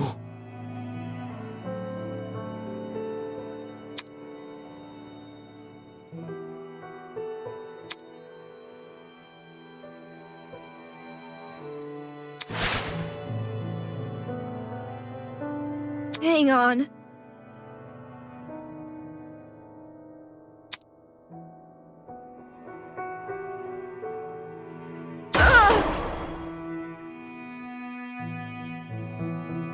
Watch it.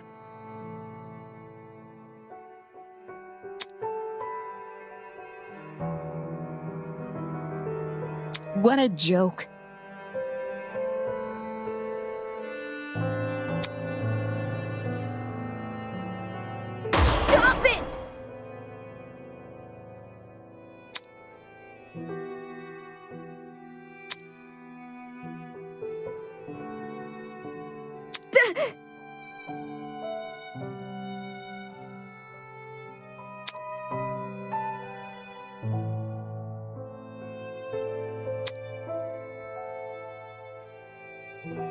Whoa! Shut up!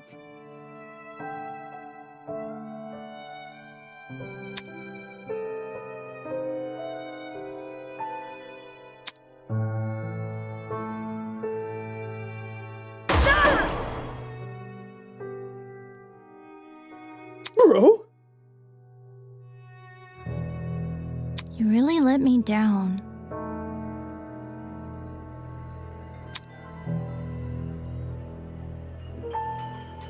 Ugh.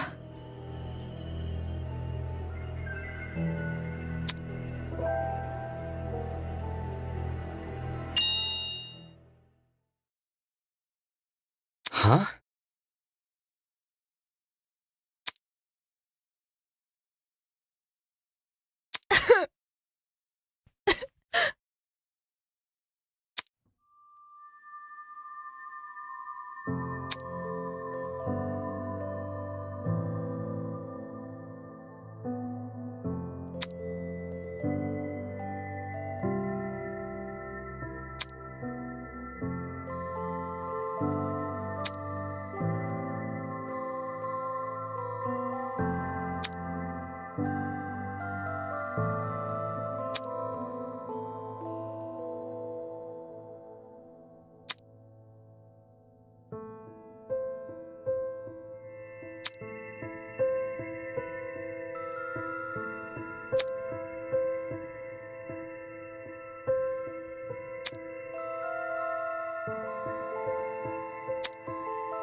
I don't understand.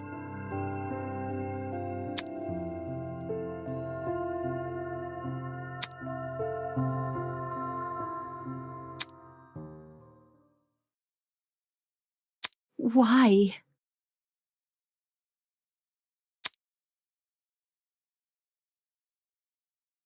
Don't say that!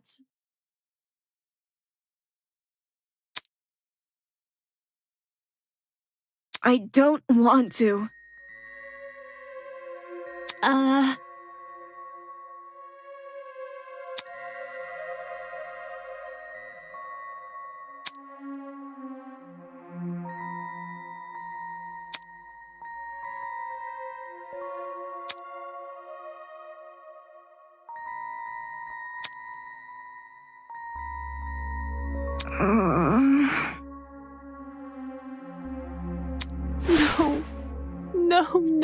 No.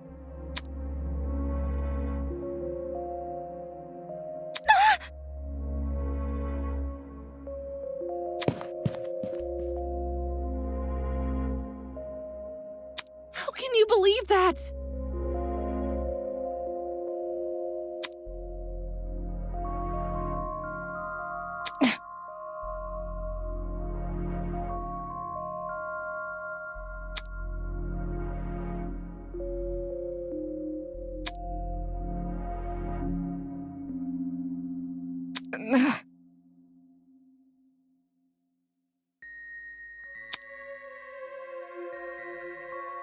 Shut it!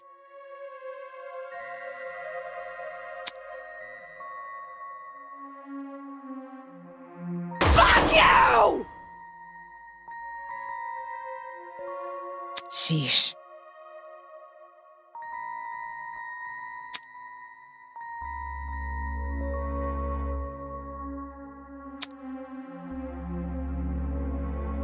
How can that be? Honestly?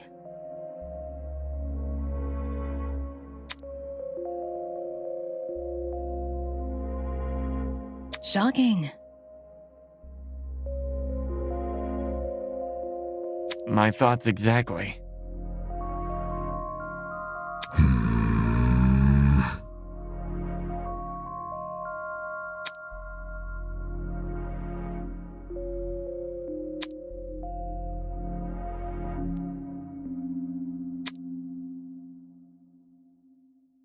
Nope.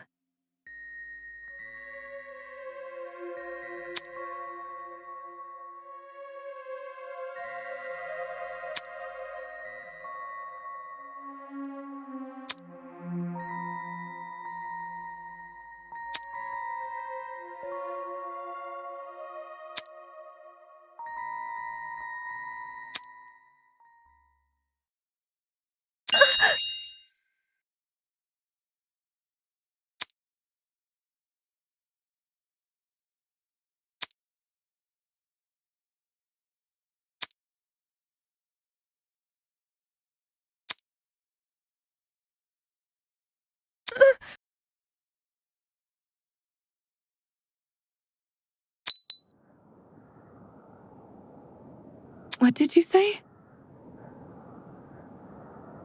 Nonsense! Who? Me? Dude, no!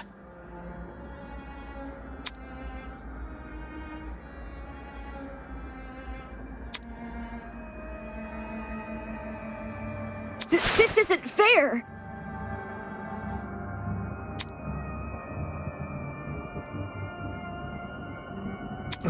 Worthless. No!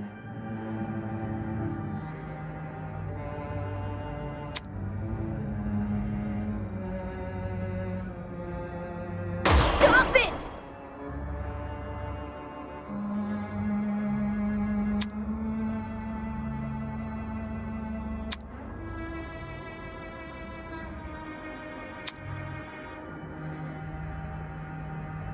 Dumbass!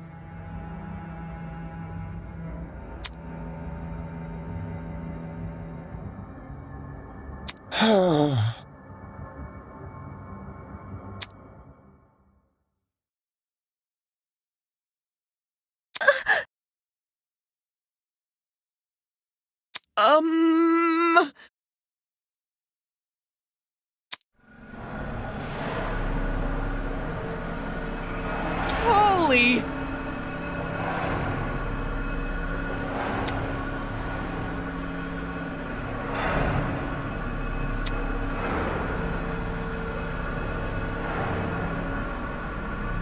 The show must go on.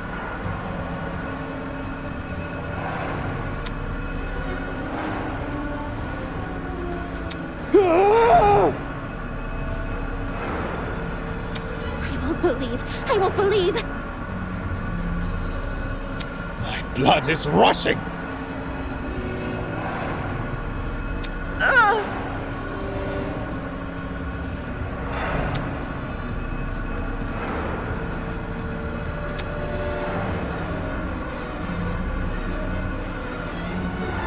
Don't kill me!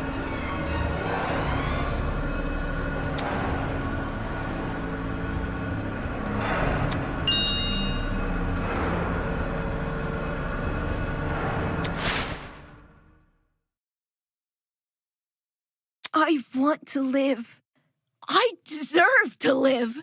I'm going to live. I'm going to live!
There's no way.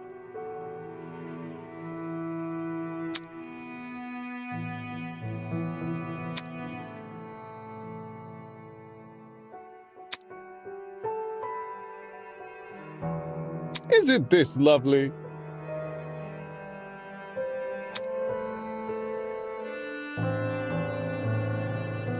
Moving on. I'll be damned! Terrible. Just terrible! Get out.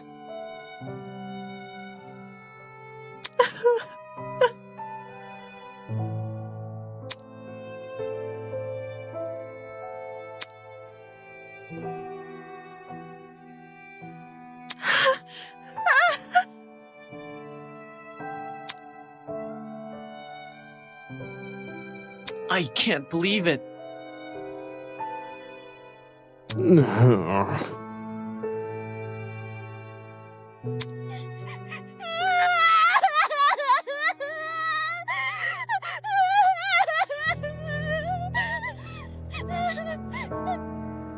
Oh, shit! I can't be like this.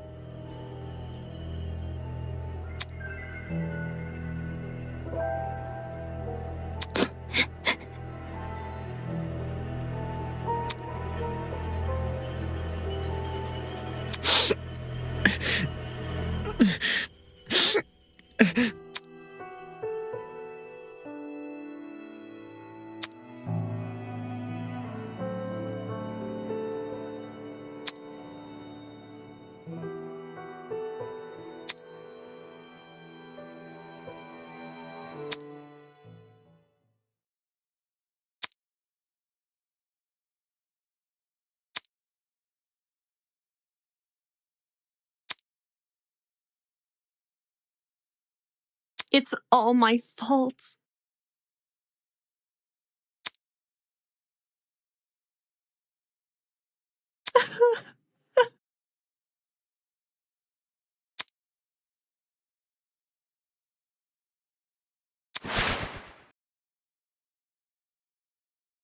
Whoa!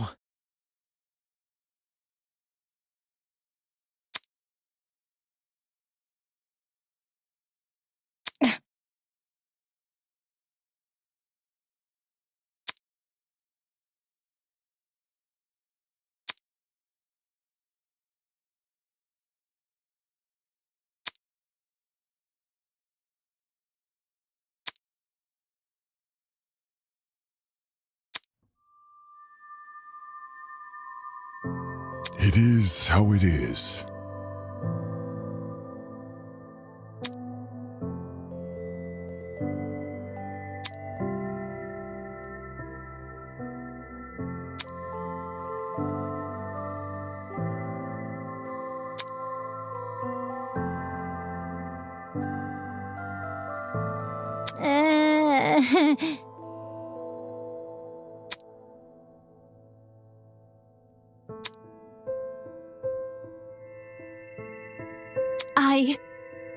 I can do this. Believe me.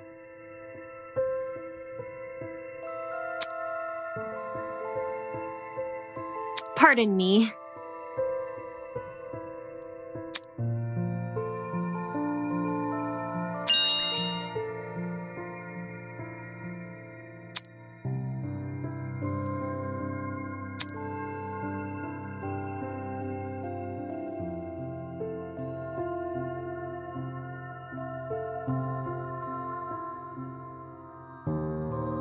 Like a chameleon, I will adapt. I'll follow in Wolfgang's footsteps and continue what he wasn't able to accomplish. I'll become something new.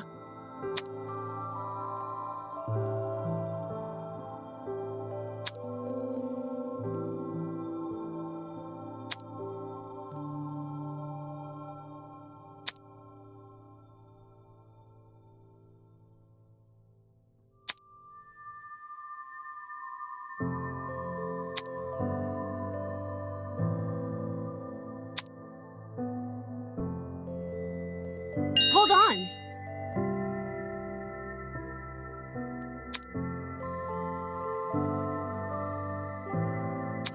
won't back down. You've got to be kidding me. What?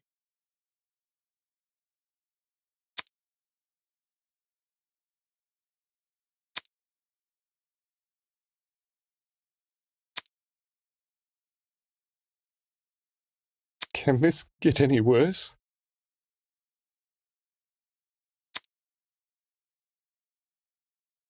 Moving on.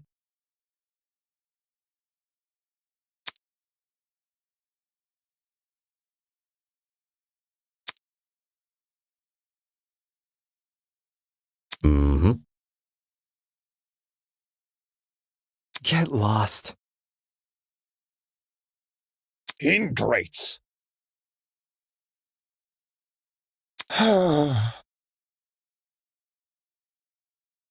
Good evening.